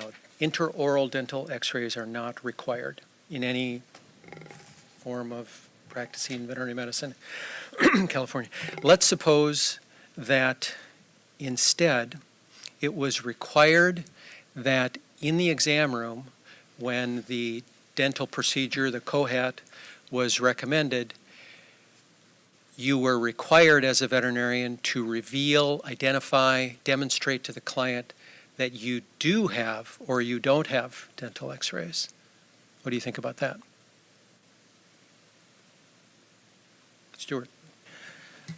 I want to go back to your comments about your neighbor, and I wonder if there is a middle ground where, to the point you just made, when a client is given an opportunity to make an informed consent as to what they choose to do or not to do, they are not just told what minimum standards are, but what standard of care is. And then that factors into the conversation about what that practice does or doesn't do and what the client can or cannot afford. Nancy. Once again, I'd like to bring this back to orthopedics. A dog comes into your hospital limping. Are we requiring that the veterinarian tell them they have an x-ray machine or don't have an x-ray machine, that they're going to take x-rays or they're not going to take x-rays? The mouth is part of the body, just like the legs are. And as a person who worked on the mouth for 15 years, I resent that you think that there need to be a specific higher standard for veterinarians who practice dentistry than for veterinarians who practice on other parts of the body. I understand the comparison. Ken's ultrasound for hematuria, and we could elenchate many others, and they're analogous, but there are differences. And one big difference is many times you can't know until you already have the animal in the chair, so to speak, under anesthesia. Well, then that's the veterinarian's. But the veterinarian doesn't have is so x-ray vision, ignorant, so to if speak, they're- and the veterinarian can't But if know before dental x-rays whether they're going to be needed or not if you don't have them. But if they're so ignorant to not know that they don't know that, then they shouldn't be doing dentistry. It's hard to legislate ignorance. Well, it is. Then it becomes a malpractice case or something. Why do you assume that veterinarians who practice dentistry are more ignorant or less upfront with their clients than veterinarians who do other procedures? Good And point. It's insulting to veterinarians who work on the mouth, that somehow you have to regulate them to a higher standard than you regulate veterinarians who do other procedures. Val? I have a lot of concern, and I agree with Christy, just about the board over-regulating veterinary medicine. Over the years, I've seen that the veterinary profession regulates itself. And as time goes by, and as you can see from your poll, that level starts to rise, and it rises up to a higher level, to which point it becomes the minimum standard. And it doesn't seem like this is there yet. We spent many, many years trying to get rid of anesthesia-free teeth cleaning. No supervision by a veterinarian. The consumer was going to these people, they didn't know what they were getting, and there were a lot of animals being injured. So we were able to get the regulation changed, the law changed, so that veterinary supervision, use of a scaler was mandated and clear. Veterinarians that I know practice very good medicine have brought anesthesia-free teeth cleaners into their practice to supervise them because that's what their clients were demanding. It may not be that you would all agree with that, but they felt that was better than nothing, and they at least had them in their practice and they could elevate that to a different level. Are we saying that that standard is now something that is wrong because the veterinarian has decided that not only would they include anesthesia-free teeth cleaners in their practice, but they would also practice dentistry as they always have? So I'm concerned about veterinary supervision being overlooked here, and that we regulate so much that we don't allow veterinarians to make that decision. I think the facility standards and what Nancy's talking about covers everything, and I would hope that we look at the minimum standard and watch it rise, and at some point, this will just happen, and that's it. Thank you. Ken? Oh, I'm sorry. First off, let me say, I am pro-dental radiography. I had, in our practices, we had dental radiography, so I'm not opposed to that, but we all understand dentistry offers many unique challenges. And if you read through the journals and the trade magazines, every other month there's an article about how to deal with presenting dental estimates to clients and prepare them, because how many of you have not been, no matter how much you admonish the client that they needed to be available to be able to call, because you have no idea what you're getting into. No matter what you think, whether you have radiography or not, you don't know what you're going to find when you get in there. The client has to be available. You have 4 different phone numbers to call, and yet you try calling and you can't get a hold of them. How many of you have then woken up that patient and told them they had to come back, regardless of what you did? Or, they always call back 5 minutes after you wake them up, and then it's like, what do I do? Do I put them back under? What do I do? So whether you have dental radiography available or not, we're still going to have these problems. That is what that discussion is for. And I totally agree, Dr. Pollard, that the veterinarian, she or he should be having that discussion with the client beforehand, that I may call you to recommend radiographs. I may find out that your pet does need radiographs, and I do not have those available, and if that happens, I'm going to have to refer you to somebody that can. So ideally, that should be happening. That's incumbent on the veterinarian. That's what our records are for. That is the informed consent we need to be providing, and that's what needs to be evaluated, and not whether the veterinarian has that radiography available in their hospital, but what they are discussing. And it's the same thing whether they've had that discussion with the client that I need to get in touch with you because, how many complaints come to the board because, well, they woke my pet up and then they needed to have, and I had to go back and have a second procedure. I'm sure you get plenty of complaints about that when the veterinarian should have had that discussion prior to. So it presents unique challenges, and this is part of that, but requiring it is just not the right way to go at this point. Before Christy goes, I want to mention something to what you just said. Because complaints are not public and we don't know what the Veterinary Medical Board receives in the context of dental issues or not,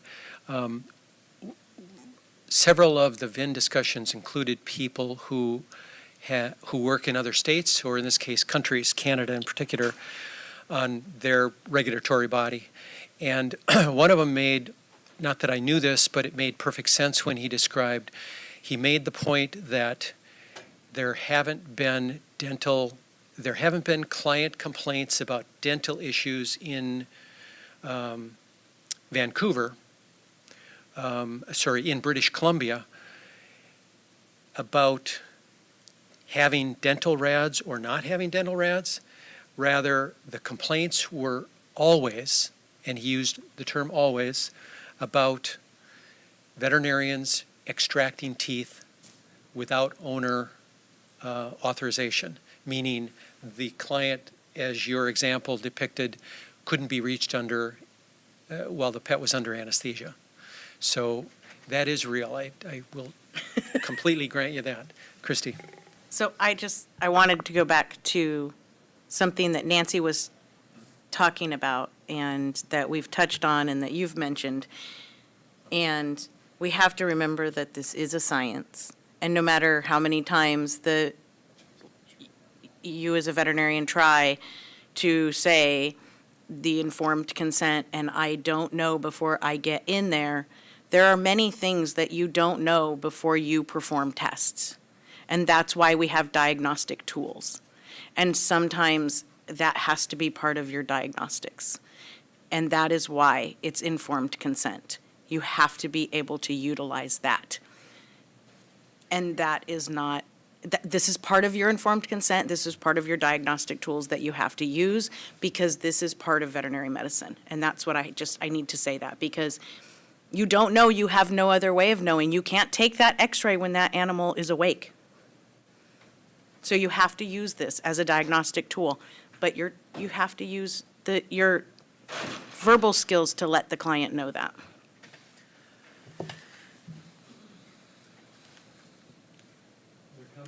Other committee comments? May we have a motion? I'd like to address what the Veterinary Medical Board tasked us with.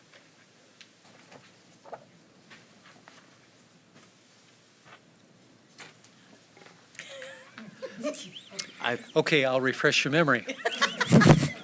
The Veterinary Medical Board asked if veterinarians should be required to have the capacity to provide dental radiography.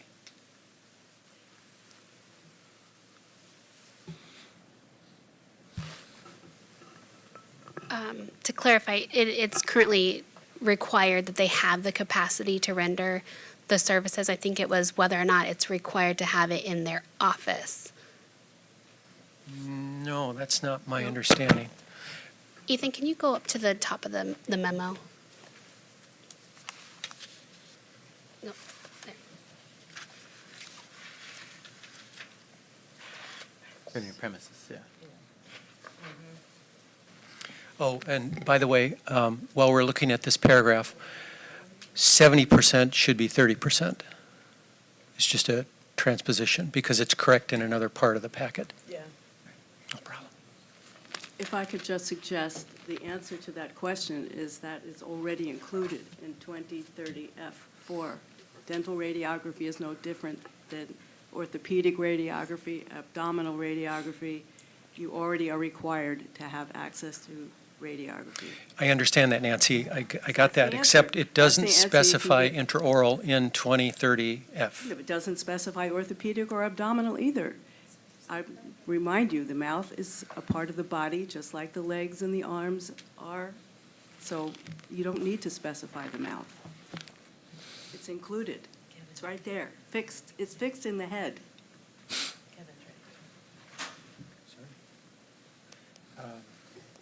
Kevin? Yeah, Mr. Chair, if you're looking for a motion, I would move that we would not require intraoral, specifically intraoral equipment in every fixed animal premises. Okay, second? I'll second that. Discussion? So I'm sorry, that's basically saying we leave it alone, yes? Leave So it we just do not like make this, it more yeah. prescriptive than it is? Yeah. Okay. So to repeat, the motion is to not require intraoral dental radiographs in the practice of veterinary dentistry. Not to require that language, because I think she's right. This, any lawyer would have a good case for saying. So I want to be clear on the motion before we go to a vote. I would say not to have the language specifically requiring intraoral radiographic equipment to be a part of every fixed animal facility, premise. Clinic practice. Since the requirement to have the availability of radiography is considered elsewhere in the Practice Act. Just leave that out. So again, the motion is, we are going to vote now on whether to require, pro or con, not. Can I suggest that the motion say that intraoral radiography is included in Section 2030? No, that's a different motion, I'm sorry. So I want to be clear on what your motion is, Kevin. Well, if the board is looking for a recommendation from us that we require, that we want to require intraoral radiographic equipment in every practice, my motion is that I don't think we should require that. Okay, so the motion again then is, in every facility. we do not recommend, or we do not want to require intraoral radiographs. The requirement for intraoral radiographs be a part of every fixed animal. Radiographic equipment. Yeah. We, Because I think it's covered elsewhere. If you say you want to, if you're going to perform. Don't get into that. yeah, I know. Just say it, just say It's it. hard to vote on a motion that has about 3 or 4 different subtitles. Yeah, So, what I wonder is if we should make the motion to add intraoral radiographs to 2030 Part F4 and then vote on that, vote it up or down? so be done with it. let's I state would that agree as a with that. motion. then. Sorry. Let's I state withdraw that. my But I know motion. there's a motion on the table, so. My question is, do we need a motion? Okay. The board requested that the MDC Hold on, review. one person at a time, please. Sorry. Jennifer? My question is, if we need a motion, the board requested that the MDC review these standards. I don't know if we're, I know, that's what and I don't think that we should withdraw anything because I'm just going to say this, that requires regulation, and I don't think we should do anything to this because that just changes everything. So I just think it should stay as what he said. That's my opinion. So I don't want to withdraw my second. But then we, if we're just to review it, do we need a motion to go to the board, or we just need a recommendation? Well, I think for people of the VMB who either aren't present or aren't watching in real time, I need to tell those people something tomorrow. And they generally aren't very happy about the statement, well, we had a nice chat. So I would like to have a motion specific to intraoral radiographs in the practice of veterinary dentistry. Don't want to. So let's make that a motion. Make that I have motion, a please. question on that. I am wondering if you make a motion in the affirmative and the standard of care changes, if you then have therefore, with regard to 2030 F4, would that then, in the absence of a motion, would intraoral radiographs be considered standard of care at some point?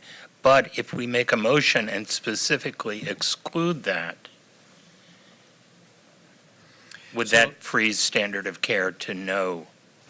The motion won't include the words standard of care Okay. because that's not what the Veterinary Medical Board is going to mandate. Here we go. The motion, what I would like to I got it. vote on I got it. I'm going to is read. Christie.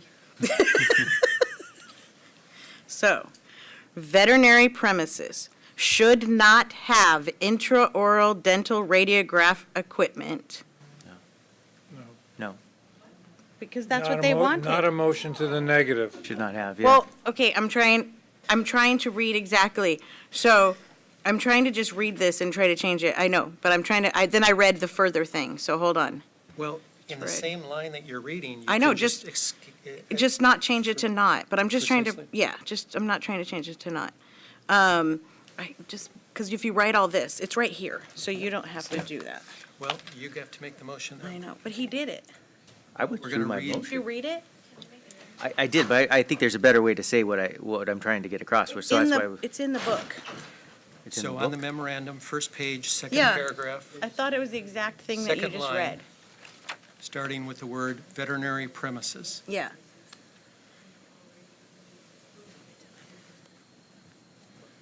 But do we need to conclude Tara, this, or- procedural question. If I wanted to make a new motion, do we vote on the old motion first and then No, I 'cause make It a was withdrawn. He withdrew it and I withdrew it. Right, so since the motion was withdrawn, that frees it up so you could make a new motion. You gotta go. I like Okay. that. I move, I know, that's what it needs to be. I move that we report back to the board that after discussion, we'd like to maintain current regulations. It's gonna fly. I like that. I know. I'm fine with that. Yeah. But you're not. Do you see where we're referring, where Christie is referring, second paragraph? Yes. Okay, how does that sound? Again, I think her motion covers that. If we go by current standards, then it's not required.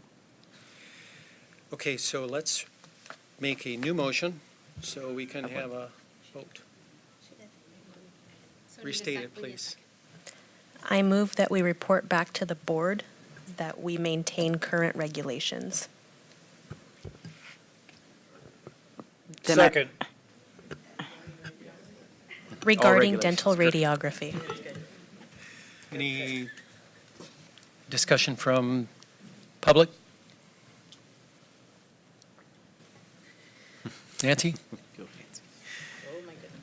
I would suggest that you amend your motion to include saying that current regulations include intraoral radiography.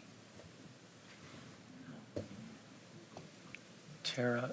I like my motion. Is that accurate? Can we do that? And I like I don't my think you second. have to. Call the for the question. I mean, if the request is really to just try and clarify the scope of the subject of this motion, I think Ms. Laredo already captured it by saying current regulations regarding dental radiography.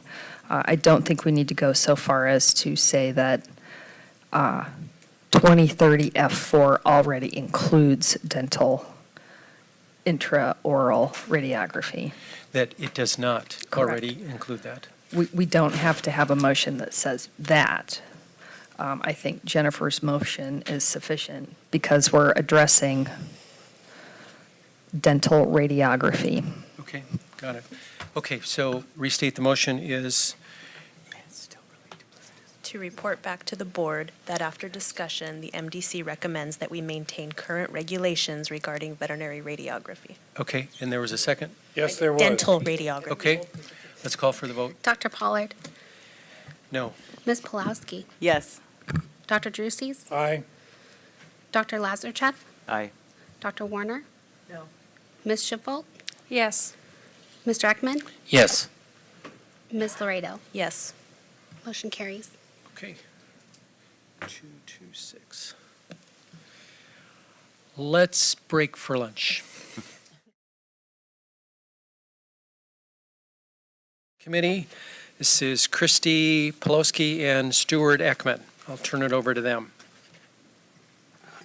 I just want to start by thanking staff for a thorough briefing for us in advance of reviewing this, because I think it gave us an opportunity to cover everything in a series of meetings that Christy and I had over the phone. And the premise that we took was to explore every conceivable thing that we could come up with as to whether or not there was a need for any additional regulation, or whether everything was covered by existing regulation. And I'd say, for the most part, for the services that are currently being offered now within the state, everything seems to be covered by existing regulation. If the pet ambulances do not use sirens. So our conclusion was that there's no need for additional regulation on this, and we can go over it point by point if you wish. Chrissy? Yeah, and I'll add that, you know, not just the sirens, but also requiring them to have any identifying markings. I mean, if we were to say that they had to have specific markings or sirens, then my understanding would be that they had to we would have to be regulating them by telling them what they needed to have. So basically what we're providing is just a list of what I understood was requested of us would be just a bullet point list of educating items to the public and to the profession, and let them know what the requirements are so that it would be easily understood. So how Stuart and I approached this was, he took it from the view of pet owners, and I took it from the view of the profession, and we did this separately, and we came up with a list, and then when we came together, we found that our lists were almost identical. So we just combined them and figured that if this was something that the VMB wanted to post on the website to provide people guidance as to what needs to be regulated and what needs to happen if they are a pet ambulance, then if you needed to reference back to a specific code, then that could just be a link so that they would be more clear. But this just provided a brief outline of what the law states. I'll also add that in our discussions, we recognize this as a nascent or very young industry, and we'd hate to start to fix any regulations on it while it's evolving, particularly since we don't see the need for anything now, and we can see it evolving with additional additional resources such as telemedicine within the vehicle, but we also think all of that currently is covered by existing regulation. Questions from the committee?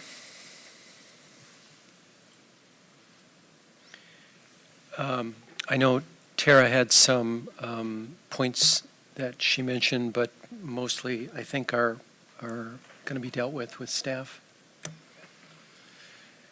How about comments from the public, please? When I don't know what, I live in San Diego and I don't know what the the local availability is. Just did the usual online search and came up with, in California anyway, mostly LA, and 2 providers in the Bay Area.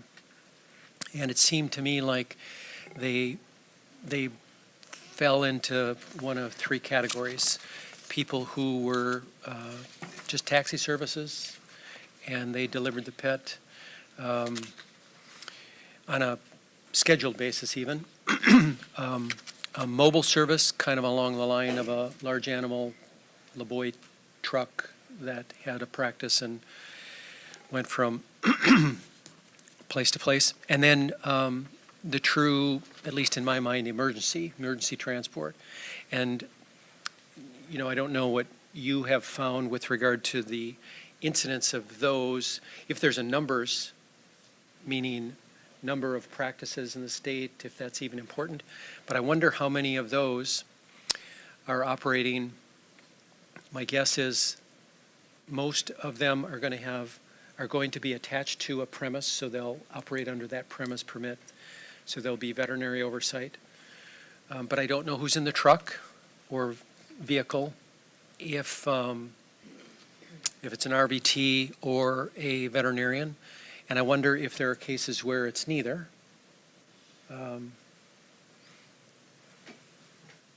Yeah, my understanding, so we did do a search, and I told Stuart that this, if you're talking about a true pet ambulance, they're mostly in the Southern California region. There's nothing in this area up here. So we're talking Southern California, so I couldn't speak from experience. I think there was one, and it was directly related to a veterinary hospital.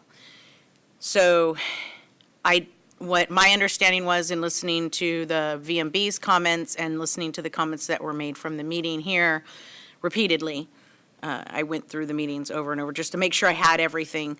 And what we discussed, our purview was not to talk about enforcement. It was not to talk about regulation. It was to talk about what needed to be addressed so that consumers and the profession knew what was expected of an ambulance. So we did not look into the enforcement issue. We did not look at licensing issue because that was not in our purview. So that's not something that we looked into. There's also a wording consideration. If CHP or any other organization were to say that, or to determine that they have regulation over ambulances, calling this service that we're discussing an ambulette would allow existing providers of it to not have to fall into any ambulance regulation.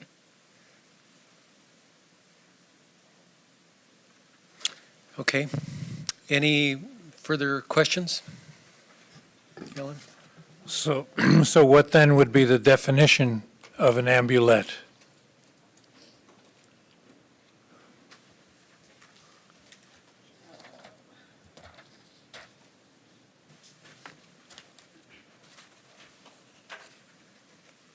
The only difference is that an ambulette is not regulated by the CHP and they are allowed flashing amber lights, but we would be required to define regulations if we determined what an ambulette was.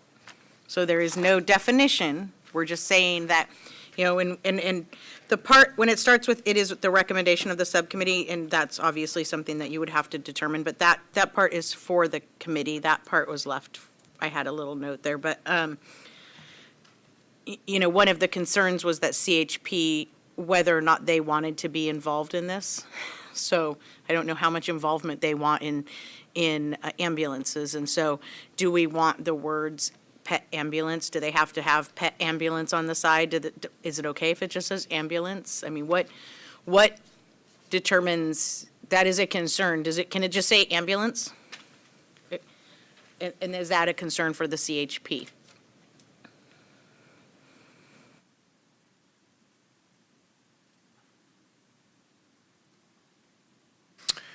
Okay, well, I don't see that, short of legal and OAL tightening up the language, I don't see there's anything that we have to do. So may I move on to agenda item 8? I think Question? to clarify, I think the board wanted a formal recommendation from this committee of whether or not to proceed or if current regulations were sufficient. And so if this committee is recommending that it is sufficient and that no regulations are needed and we use this to work with legal to post for information, then I think we should have some kind of formal recommendation from this committee. They actually said, because I listened repeatedly to this, and what they said was they just wanted frequently asked, they just wanted something to post. They never said, they said that our regulations are sufficient. Okay. They didn't want anything new. That is why I was a little confused, to say the least. But they were very clear that our regulations are sufficient, but they didn't know how to get the word out to the public and the profession, and how to tell them what they need. That's what seems to be the problem. So at the last meeting, Jessica, you made reference to a FAQ that the VMB was going to put on the website. So that's been done or will be done, is in the works? Well, we can use what she did here. Okay. That's kind of what we geared this for. Okay.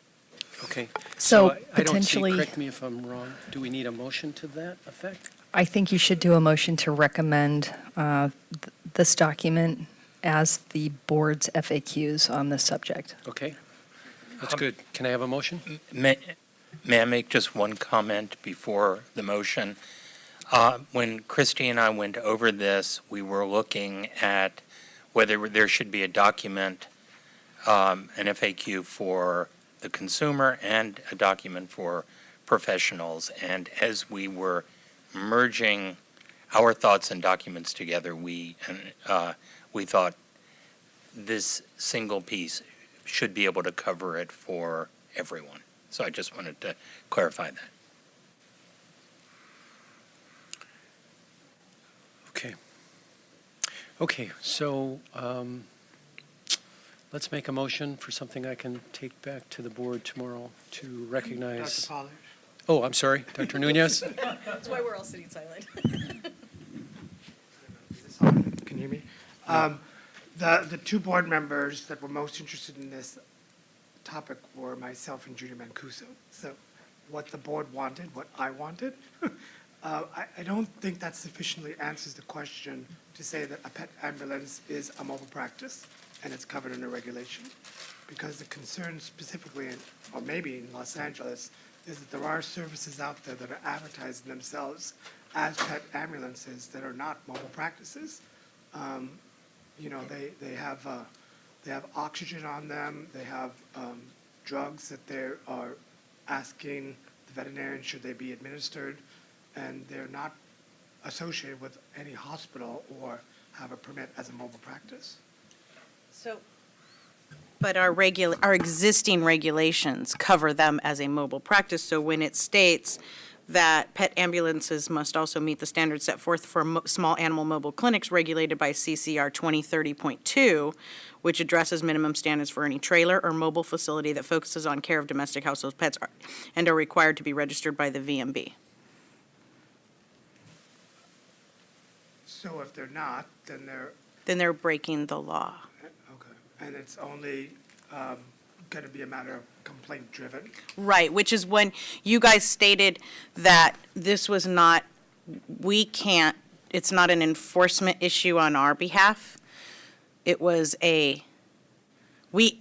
something we could do for enforcement because that's staff. Does it need to be a premise type? But it's a mobile issue. Yes, it is. It already is. It's a small animal mobile practice because it's not different. And then there was a question about, well, it's also covered by the You guys already determined that. Highway Patrol as well? Well, that came up in our discussion. So first, you guys determined in your discussion, and I can replay this in my mind. So I did listen to this frequently because I wanted to make sure that we had answered all of your questions. So you guys did determine that it was already covered in regulations and statute, that it was a small animal mobile practice. So It was stated by the executive officer that it was already covered. We didn't determine that. okay. So that's why it just came back to us. This is what you guys determined that you wanted. So that's why, and it was stated no new regulations were needed. That's what came out of your That's meeting. what the executive officer had said, but I felt that that wasn't accurate. So. Which is why I wanted to go back to the NBC. So then we would probably need some new direction because that was not what was in the meeting. Question, Dr. Nunez,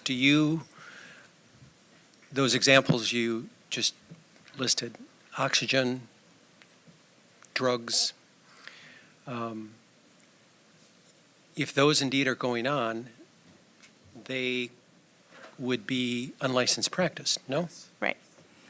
So do you feel in those circumstances, the individuals that are providing oxygen and drugs not having a premise permit, do you feel they don't know they are doing something wrong?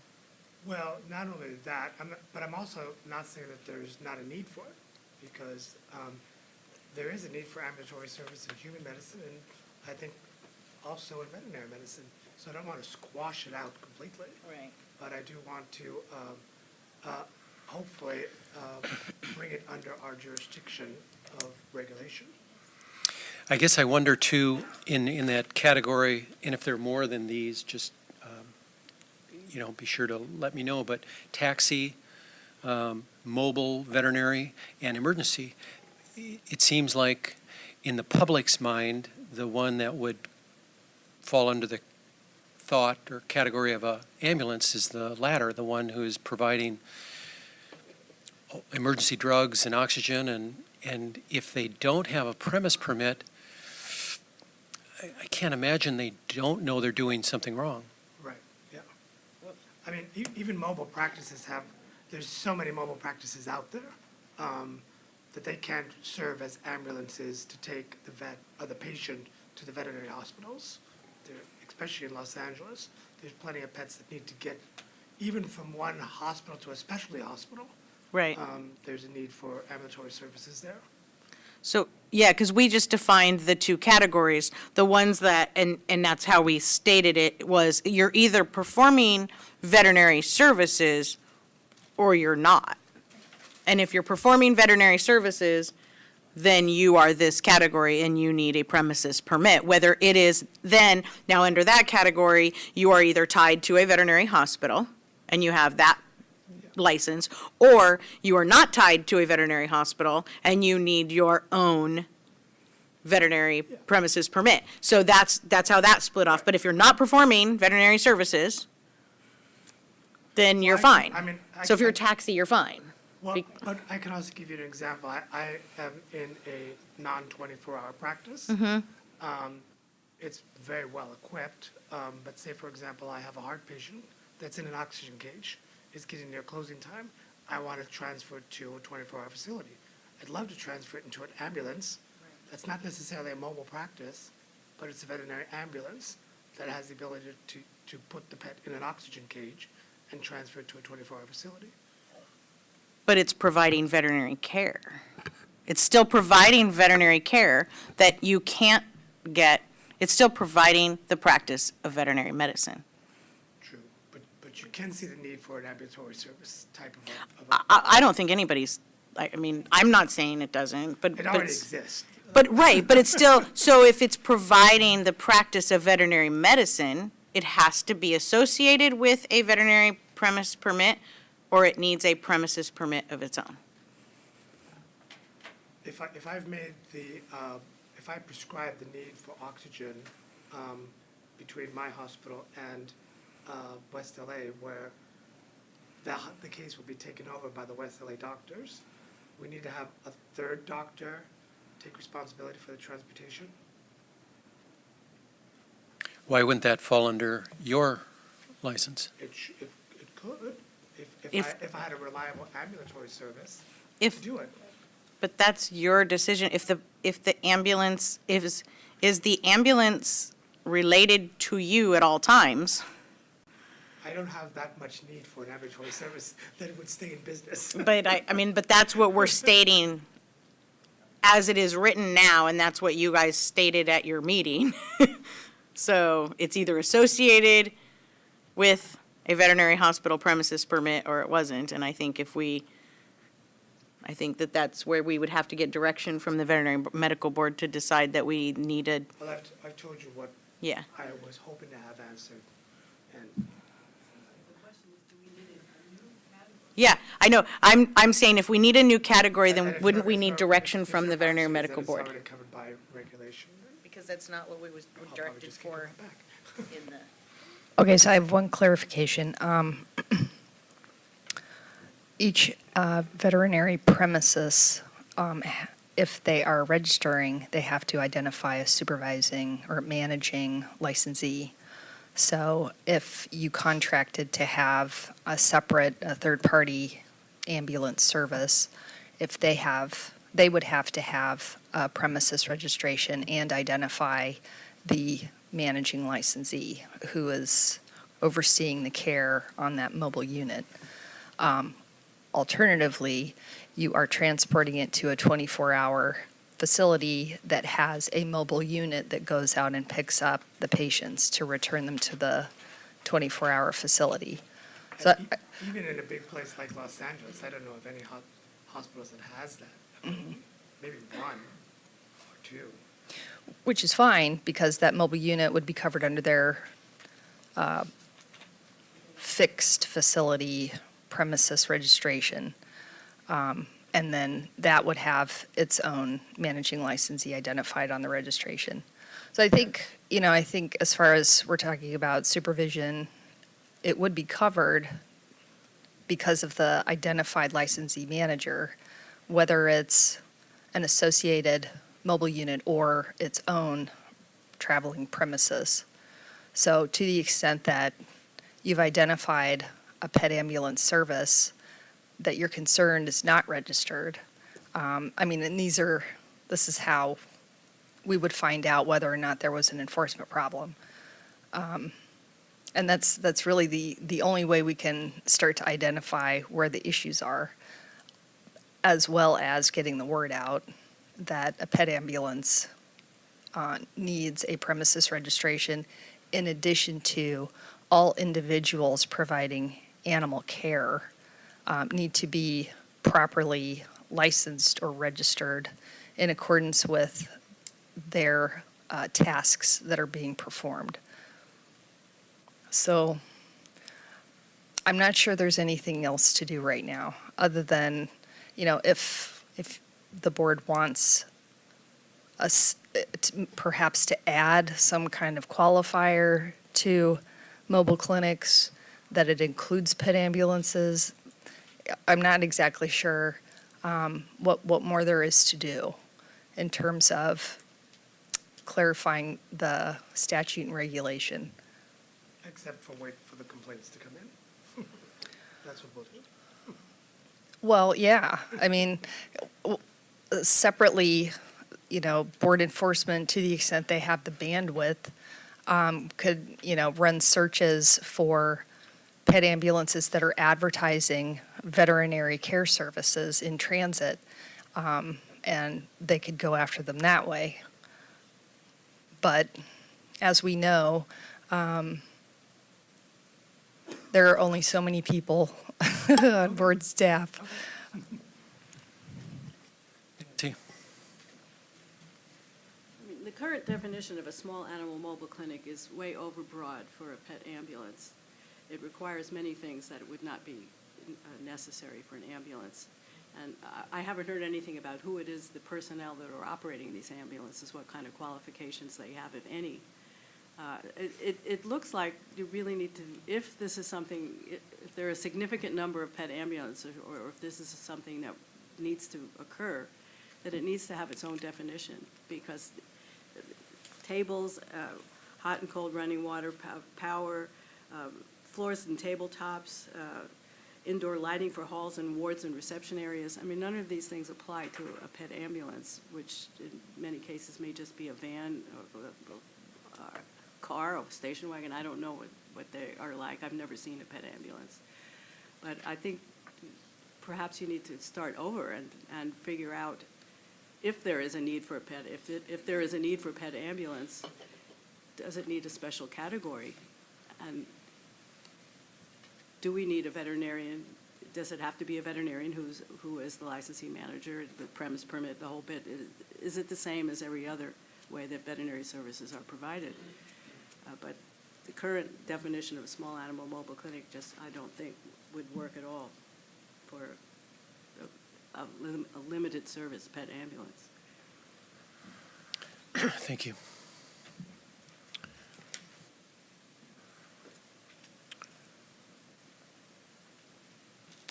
The motion.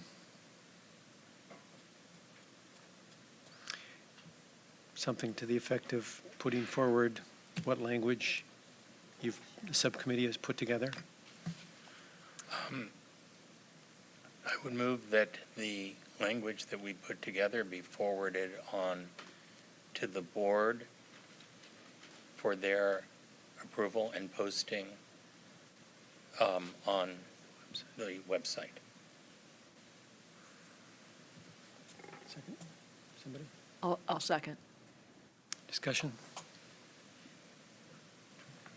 Jennifer? No? Okay. Let's have a vote. Dr. Pollard?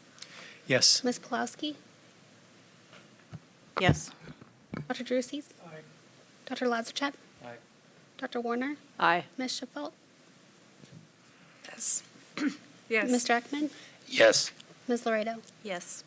Motion carries. Okay. Public comments on items not on the agenda. Item 8.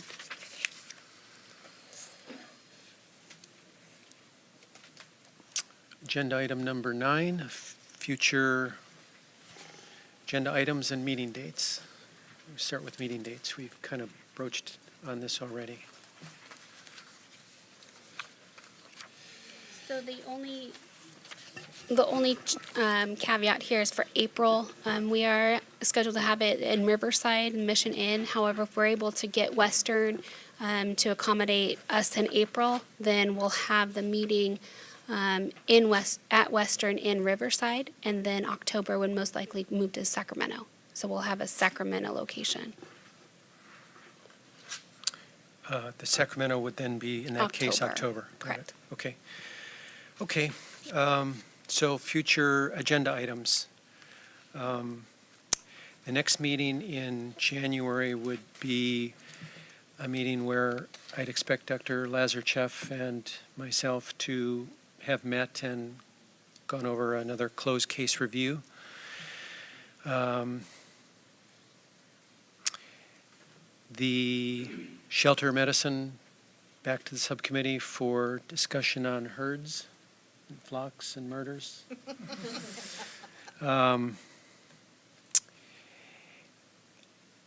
I think for the moment, we've put dental x-rays to bed. Until tomorrow, you mean? I said for the moment. And pet ambulances looks like it's off our agenda then, depending on tomorrow. Okay, move to adjourn, please. Second. Thank you all.